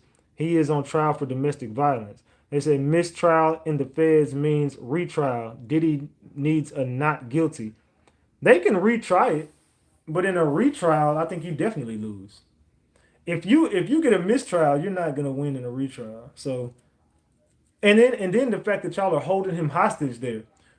Diddy is charged with these crimes, but there's nothing in these charges that says Diddy needs to be sitting in federal detention for this long. Like he should have gotten a bond. In my opinion, he should. They definitely should have gave Diddy a bond. They didn't give Diddy a bond because this is what they want. This is what the feds want, and this is also a criminal enterprise with one employee. This is a criminal enterprise with one person in it. Make that make sense. This is a criminal enterprise, and we've yet to see anybody in the enterprise in court. We've yet to see anybody in the enterprise on their stand. So Diddy's closest people, where's KK? Where's D-Rock? Where's Uncle Paulie? Where is Harv Pierre? Where is Gina? Where are all these people who was right there and can prove this RICO? There's people who can prove this was a RICO. And it's not the people y'all bringing up to the stand. So where are the people who can prove beyond a reasonable doubt that this is a RICO? They say can't charge him twice in a retrial, so he goes down for domestic violence. He can't. The statute of limitation is 2 years, and that's a state charge, not feds. Feds cannot pursue domestic violence. The feds cannot pursue any abuse that he did to Cassie. Those are not. And that's out of the statute of limitations. Domestic violence, 2 years in the state of New York. Now what I do think is there's a possibility that they're setting up a mistrial, and then the LA federal system gets Diddy and try to charge him with another set of RICO charges because they keep on talking about LA. So I'm thinking that New York is trying to hem Diddy up, and if we can't get him, LA is coming for him. So Diddy might beat this and end up right in LA. California. So Cassie settled the DV by accepting 20 million. Exactly. Most women in this room would say, if a man domestically abused me, the last thing I would want from him is his money. I would just want justice. So there's no amount of money that should give you your justice. If you truly just wanted justice, you would have just gotten justice. But civil lawsuits mean I want a payday. I want to be compensated. I need to be paid for this. It sounds like you were jealous of Diddy and Young Miami. Diddy was paying Young Miami the salary that you always wanted. Diddy looked at Young Miami the way you wanted to be viewed. He was so in love with Miami, and that I think that pissed you off to the point where you and your husband conjured up a plan to get Diddy up out the way. That's my opinion. I could be wrong. Hey, double tap the screen. We need 16 people to double tap that screen and get these likes up. Just hit your screen twice and like the video. Hit the screen twice. So being a low down dirty mofo is not a crime. If he walks, he's going to be cocky and arrogant, and he will do the same thing. He's sick and a freak that needs to be rehabilitated. If Diddy does go to a mistrial hung jury, It wouldn't be guaranteed Diddy does get charged with a federal charge. No, if he gets a mistrial, it's over. They said, I feel like you are dead on. They said, you hit the nail on the head. Look, y'all, I'm here for a reason. I'm here to give y'all the facts. I see what I see. Now, a lot of people covering this shit is biased. A lot of people just want to see Diddy go down. I don't got a horse in the race. I don't give a fuck if Diddy gets charged and gets life in prison, and I don't give a fuck if he gets off from it. I don't got nothing to gain from it. I don't got nothing to lose from it. I'm just giving my opinion based on the facts that I've seen. I'm fact based. I'm not here for gossip. I'm not here for rumors. Anybody can get on the stand and tell you a story. Don't mean I got to believe it. If just because you get on the stand and sell your story to somebody doesn't mean I believe your story whatsoever. I don't have to believe what you tell me. All right, so let's keep that a big buck. Just because you get up and tell me a story does not mean I have to believe it. All right, all right. So yeah, I don't believe a lot of this. They say we want truth exactly, and a lot of people who are not fooled by this is Ratchet Gang. We are some of the smartest people that are covering this case. We got to be some of the most intelligent people that are paying attention to this story, because if you're looking at this story is a story of jealousy. This is a story of a toxic relationship, and this is a story of people wanting a lot of money from a very rich man. And a lot of people seeing a come up, and a lot of people see a payday. So they say, I agree with you. He should get off. They say if that video would have never came out, she would have probably stayed with him, because clearly it's not the first time he beat her. It's just the first time it was done publicly. Exactly. If that video would have never came out,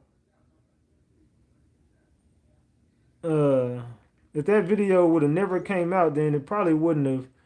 It probably wouldn't even. I don't. If that video would have never came out, they would have never hit him with the RICO. If that video would have never came out, they would have never hit that man with a damn RICO. Let's just keep it a big buck. They would have never hit that man with a RICO.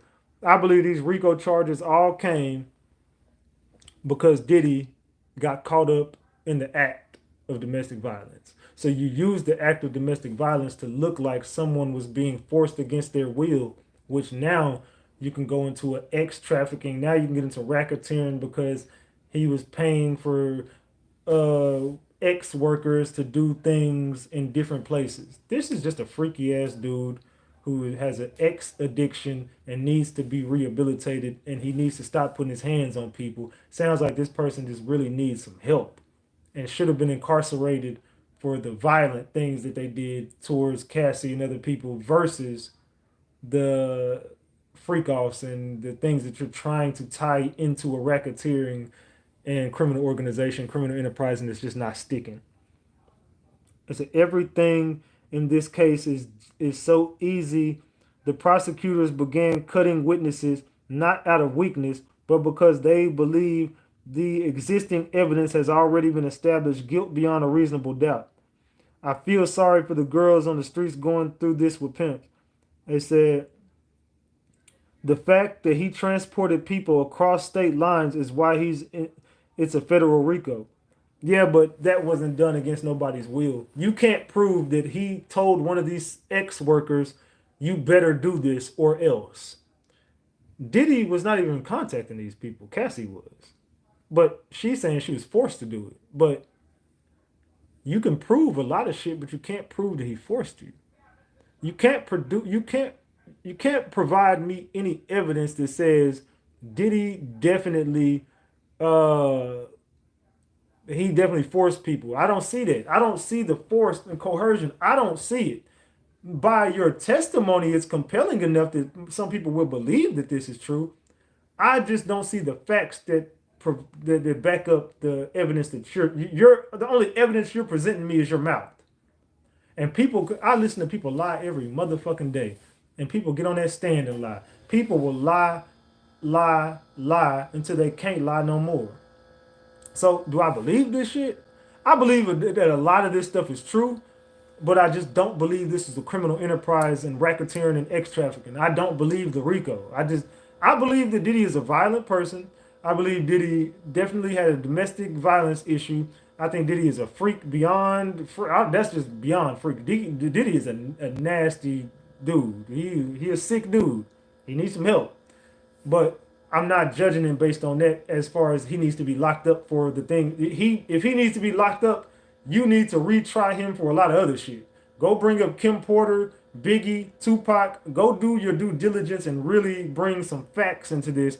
Let's get to the real things that we know Diddy definitely probably is responsible for. Now, if you want to look back into Kim Porter's death, if you want to look into the Tupac death, if you want to look into Biggie Smalls' death, if you want to look into some stuff like that, then you might get a better case. I don't think you got a case right here. So if I'm saying my opinion, I think Diddy should not be found guilty for the things that you're saying he did based on the evidence that you presented. Because all of your witnesses are word of mouth. All of your witnesses don't got a fucking leg to stand on as far as credibility with me, because I just see a bunch of people just getting up there yapping and saying that I saw this and I heard that. That's hearsay to me. That's technically hearsay. The dictionary need to put Diddy under the meaning freak daddy. They said, especially when they claim he forced them, when they have to prove, that, I'm sure they could have, there could have been some threats towards them, but they haven't proved it. Exactly. Where is the receipts that show these people were threatened? Where is the proof to say he was forced into this? Where is the proof? Show me a text thread from Diddy to you saying, or anybody from the criminal enterprise. Show me Paulie threatening you. Show me D-Rock threatening you. Show me KK threatening you. Show me Harv Pierre threatening you. Show me anybody in this criminal enterprise that threatened you, forced you, coerced you. Show me. Show me proof. I haven't seen that. So, is Diddy guilty of a RICO? In my mind, no. Say Diddy is a dirtbag. However, the case at hand, I personally think is weak. I don't like Diddy, but taking my feelings out of it. 10 years of text and no proof. I'm gonna unalive you. You cannot get away from me, etc. Exactly. You got 10 years in a RICO. You got from 2014 to 2024, and you can't provide one fucking text message, one phone call that was recorded, one video recording, one of anybody in the criminal enterprise. So nobody ever texting. Everything was just face to face. This some real mafia ish? No, I don't think so. Diddy was too damn high to be that damn strategic. It looked like Diddy wasn't the smartest man, because he definitely slipped up and said some shit in text messages before. As far as him, he got messages between him and Cassie Steele. He was saying things in those messages, just not to the lines of a RICO, not to the lines of a criminal enterprise. But he definitely texts Cassie a lot. He definitely was texting and talking to these people an awful lot. So this don't prove nothing to me, man. This is just a case of hearsay. And people say it can't be hearsay because they witnessed it. They are victims. Yeah, but it's according to what? It's according to hearsay, correct? The only thing that they're a victim of is the hearsay, correct? So I did a poll in the chat and I asked y'all, is Diddy guilty or innocent? 67% of the room say Diddy is guilty. 33% of the room says Diddy is innocent. So some people in this room, a lot more people in the room are saying Diddy is guilty. A lot of people want to see Diddy go down. A lot of people want to see Diddy go down for these charges right here, right now. And the closer we get into to the end of this trial, I guess we're going to see how this pans out. I guess we're going to see how this pans out. But as far as we stand right now, I don't really think we got much of a trial. I don't think we do. I don't think we got much of a trial as far as we stand. It said they don't have enough receipts to find him guilty. So another thing you got to think of is you got to prove this to the jury, not to me or not to you. It don't matter what the fuck you think. It don't matter what the fuck I think or say. It don't matter what I'm viewing when I'm looking at these people in the courtroom. It just doesn't matter. So with that being said, we got to stick to the facts of the case. We got to understand that this is the jury. We got to understand that the jury has the ultimate say so. So if I'm one person in a room full of people who ain't convinced, and you can see more people than just me in this room right now. Like, watch this. I'm going to prove a point. We're the jury. We're in a room deliberating right now.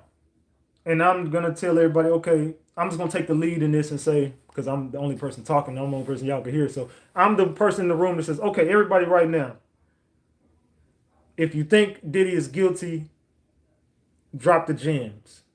If you think Diddy is innocent, drop the caps. Everybody in the room, we need to deliberate right now. If you think Diddy is guilty, drop the gems. If you think Diddy is innocent, drop the caps. So I'm gonna say this one more time. If you think Diddy is guilty, drop the gems. If you think Diddy is innocent, drop the caps. Come on, y'all. We got to deliberate. We got to sit in this room. We got to deliberate. Everybody, is Diddy guilty? Drop the gems. Is Diddy innocent? Drop the caps. Look at the chat. Look at the chat. We're a room full of people. There's a jury. I'm gonna prove a point. Look at the room. Look at the room. If he's innocent, drop the gems. If he's guilty, drop the caps.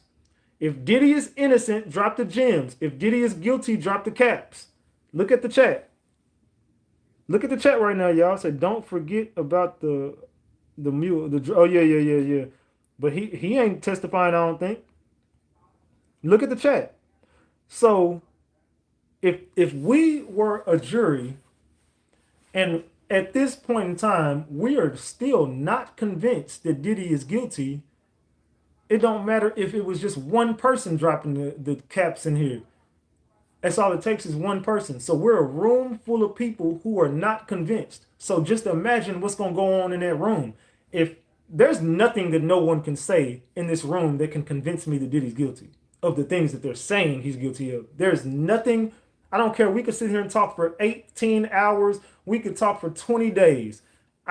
There's nothing in that I have seen with my eyes and heard with my ears that convinces me that the government ain't out to get Diddy and this ain't just some effed up situation and this ain't just some domestic violence situation. There's nothing that you can do to convince me. There's nothing.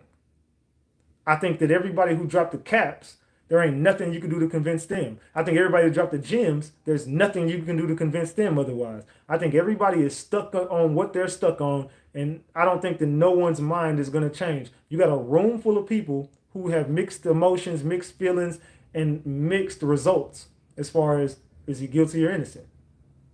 You can't convince nobody other than what they think. You can't tell someone who says he's innocent that he's not innocent. You can't tell someone who says he's guilty that he's not guilty. So if we are hung in a jury, what do you think that's going to be another hung jury? I'm telling y'all, watch how it ends. It's a scary part. The government pick people that don't got the government, the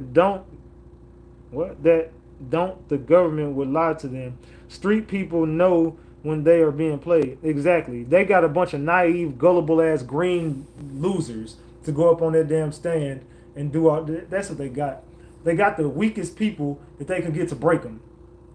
You can't come to me with that shit. I'm not fuck all that. You see, Gina was a gangster. Gina, I'm not testifying. Do something. I'm not fucking testifying. Fuck that. They got the scariest people, and they got the weakest links, and all got them. The strongest people ain't testifying yet. Not that we've seen. Now, Mia is going to be the next person to testify, so we're going to see what Mia comes up with in her testimony. But as far as we stand right now, this ain't a RICO, fam. I'm sorry. This is just a freaky-ass, toxic relationship that should have ended way before it started. My opinion, though. That's just my opinion, gang. But there ain't nothing that y'all could do to convince me otherwise. Say, Ratchet, Diddy had... Say, facts, no strong witnesses to prove the charges. Are any jury members when you were there shaking their head side to side? No, but I did notice a few of the jurors were not taking notes. And I'm not going to speak on who was doing what or what. All I'm going to say is I did notice that there was a few people that definitely didn't seem too interested in what was going on. Now, you do got a few of the people who was... They was definitely tuning in. They was definitely up on the edge of their seat. It was a few of those jurors paying attention to every single detail that was going on. But it was a few jurors who just to me, if I'm reading body language, it looked like a few of the jurors just know Diddy is innocent and they don't give a fuck about this case. It looked like a few people think he was guilty and definitely give a fuck about the case. It seemed like some people didn't know what to think, and they are just here and they just want to see and they just want to see justice. So I think that you got people who think he's guilty on that panel. You got people who think he's innocent on that panel, and you got people who just don't know on that panel. If I'm going off body language, obviously I ain't speaking to the jury. The jury ain't allowed to speak on the case, and the jury ain't supposed to be biased. So I don't know what the jury is thinking. I'm just going off of what I seen with my eyes. I can't do nothing else but go off of what I seen with my own eyes. Again, your boy Ratchet was on the news today, man. Your boy Ratchet and Tisa Tales was on the news today. We popped out after court, and we definitely made it to the news. So if y'all didn't see this on my community wall, y'all see your boy Ratchet and Tisa Tales out there on the news today. So we making big moves out here, man.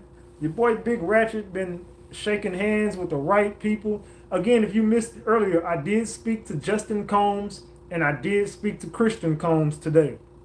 So I definitely did talk to Diddy's two sons in passing. It wasn't a long conversation. It was in passing. I spoke to both of Diddy's sons today. And they were both nice dudes, man. There was some nice, he got some humble kids. Even if you see things in the media that looks otherwise, I would say from what I noticed and off body language, both the Diddy kids, and it could just be because of this situation, but they were definitely very humble. And there were some nice gentlemen. I can't say that.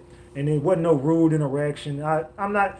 These dudes is younger than me, fam. I'm not here to belittle some younger dudes. Look, bro, I'm OG status. I'm here to make sure that these dudes don't end up, you know what I'm saying, in fucked up situations either, man. So I definitely gave them some positive feedback. I wasn't rude to them, nor would I. I'm a professional dude, bro. You know what I'm saying? So a lot of these people just want clickbait moments. I could have waited for them to get out of court and clout chase. And I might end up, y'all might see me out there one day, and I guarantee you, if you ever see me outside and Justin and Christian walk past, I guarantee you that y'all will hear them speak to me, because they gonna remember that Ratchettv was not one of them people who jumped up and tried to have a moment with them just to go viral. Ratchettv was one of the people who actually gave them some encouragement. You know what I'm saying? And it wasn't for clicks and views. It was just, you know what I'm saying? That's just what my heart told me to do. And he has some humble kids. I will say that Diddy definitely got some humble kids. So I didn't witness nothing bad. I didn't get no bad vibes from Justin or Christian. I spoke longer with Christian than I did with Justin. I kind of spoke with Justin just real quick, but Christian, we actually chopped it up for a brief second. So, you know what I'm saying? So I'm watching all the way from Compton, California. Ratchettv, good vibes. Salute, salute. They said, encouragement, you should have given them reality. Haha. What reality would I give them whenever the reality for me is I don't believe their father is guilty of the things that he's on trial for. I think that this is a lineup, my opinion. So why wouldn't I be encouraging about that if in my mind I'm not convinced? So what do you want me to do? Hey, man, your daddy going down. Oh, your daddy going down. Freak off. Oh, freak off. Hey. Freak off. That's what you want me to do? Your daddy abused Cassie. Oh, man. Ooh, I got you now, boy. Yeah, you're mad, ain't you? That's what y'all want me to do. I'm not that dude, fam. Come on. This is Ratchettv. I'm not them. I'm not none of these people. This is Ratchettv you talking to. So I'm not gonna have a moment with the fucking guy look at like a kid and start belittling him based on things that are in the media about his father. This dude is a young nigga to me. What do you think I want to get into smoke with Christian Combs? How fucking old is Christian Combs? Let me look this up. How old is Christian Combs, y'all? Let me look at Christian Combs. Christian Combs.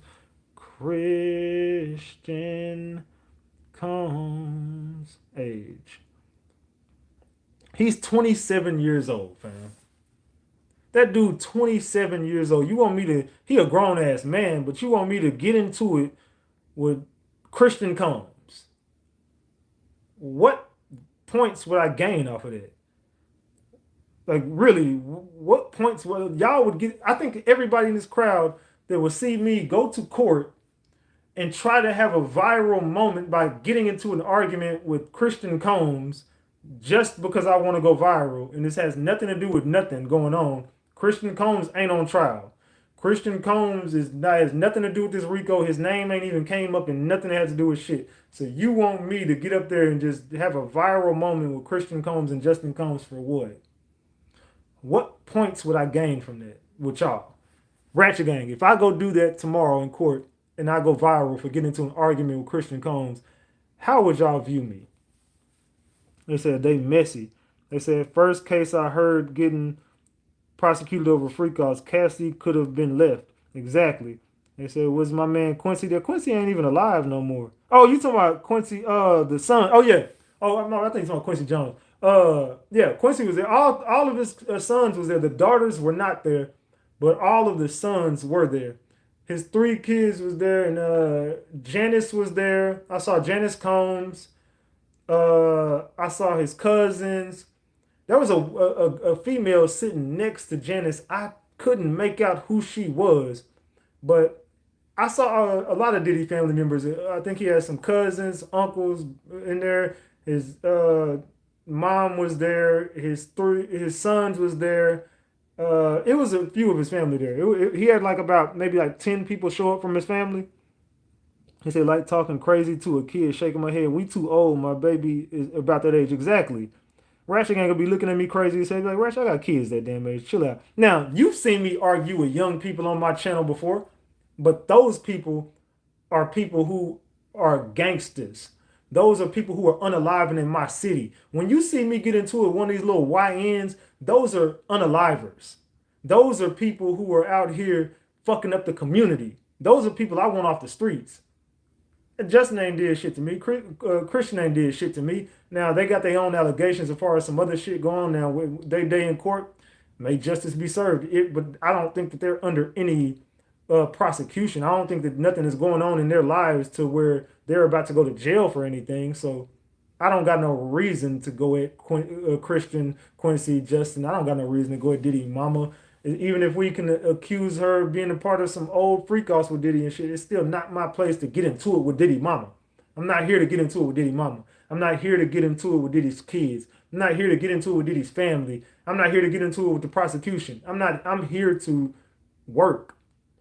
I'm here to bring facts. I'm here to bring back the truth to my people. I'm not here to beef with nobody, fam. I don't got no horse in this race. I don't got no beef in this. Why would I go to court in federal court and start beefing with people? That just don't make sense, dog. Come on. They said mom, Janice, daughter.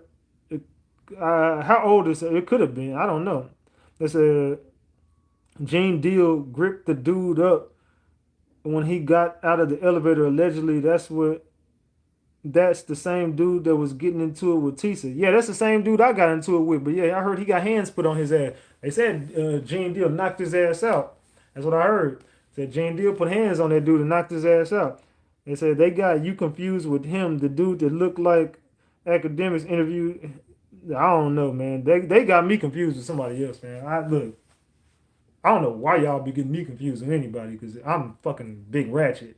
I'm Ratchettv. I'm none of these people. I'm not looking. Y'all haven't seen me out there doing nothing to go viral. Y'all have seen me networking and working. Y'all have never seen me clout chase. Since I've been in New York, y'all ain't seen me do nothing. I be off in the corner by myself going live, just talking to my people. Every now and then I'll turn the camera over. People be approaching me 9 times out of 10. Somebody will come right up to me and be like, hey, what's up? Like, I don't be just, hey, this so-and-so. Oh my God, camera. Y'all only see me networking and working. They said Gene Deal really hates Diddy. Exactly. They said never mess with Ratchet. They said you stay out the way, which is the right way. Yeah, I really just go up to this courtroom. I do network with people. I do communicate with people. But a lot of my shit is behind the scenes. I told y'all I got CNN connects. Y'all ain't seen me chasing down these people with my camera. You from CNN? Oh my God. These people talk to me every day that I've been to this court. They come up to me, give me hugs, the women from these big media outlets, every time they see me, hey, Ratchet, how you doing? Some of them call me Greg. They know me by my first name. Some of these contacts got my actual number. I got email addresses. I have linked in with every big media outlet. I'm out here networking and working. Y'all haven't seen me do one thing that you can consider clout chasing. I am not trying to be on everybody's camera. I am not trying to be on everybody's screen. I am not trying to jump in with everybody.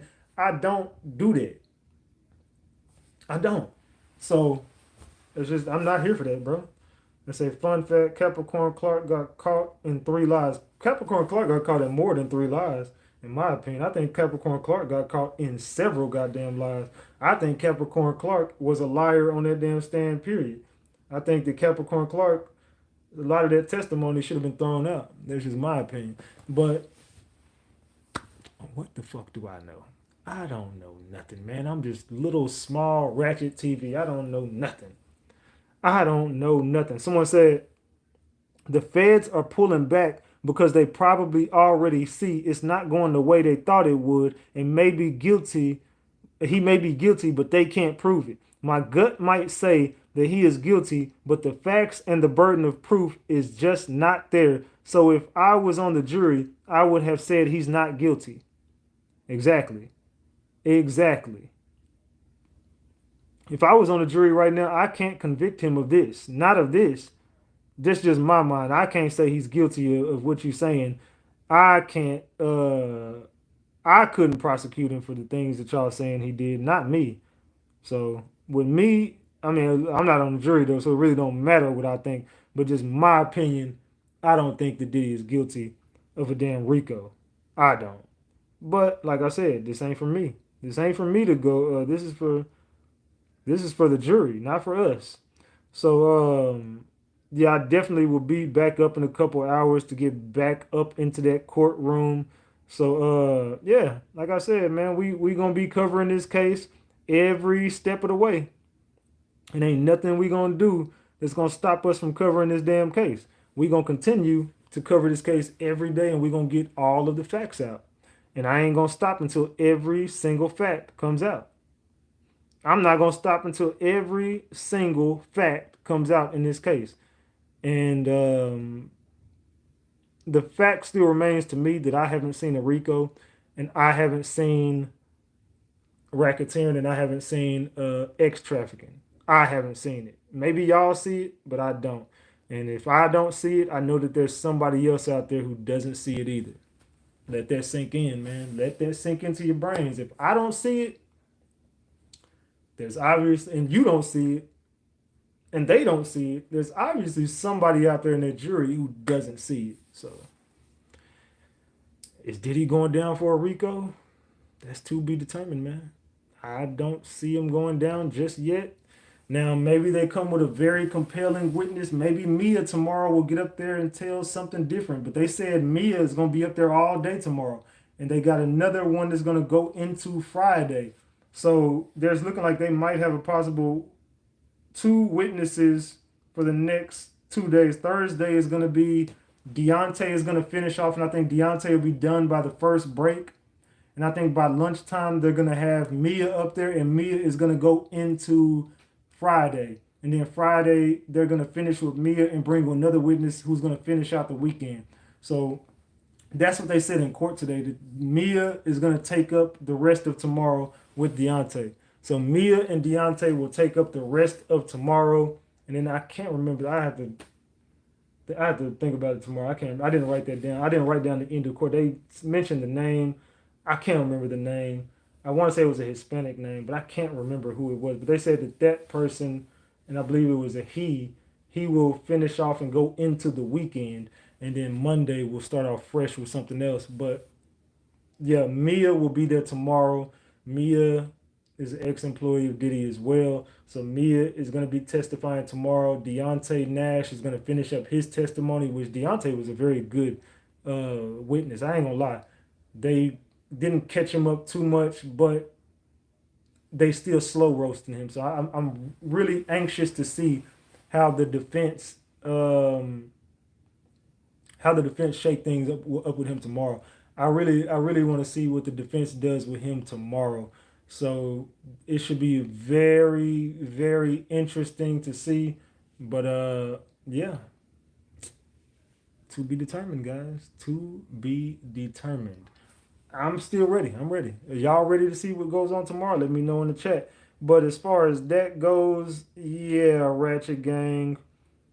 Can y'all do me a favor? Double tap the screen. Can everybody? We got 1,000 people here. Can y'all double tap that screen for me? Can everybody in this building double tap that screen and get these likes up for me? Double tap that screen. Double tap that screen for me, man.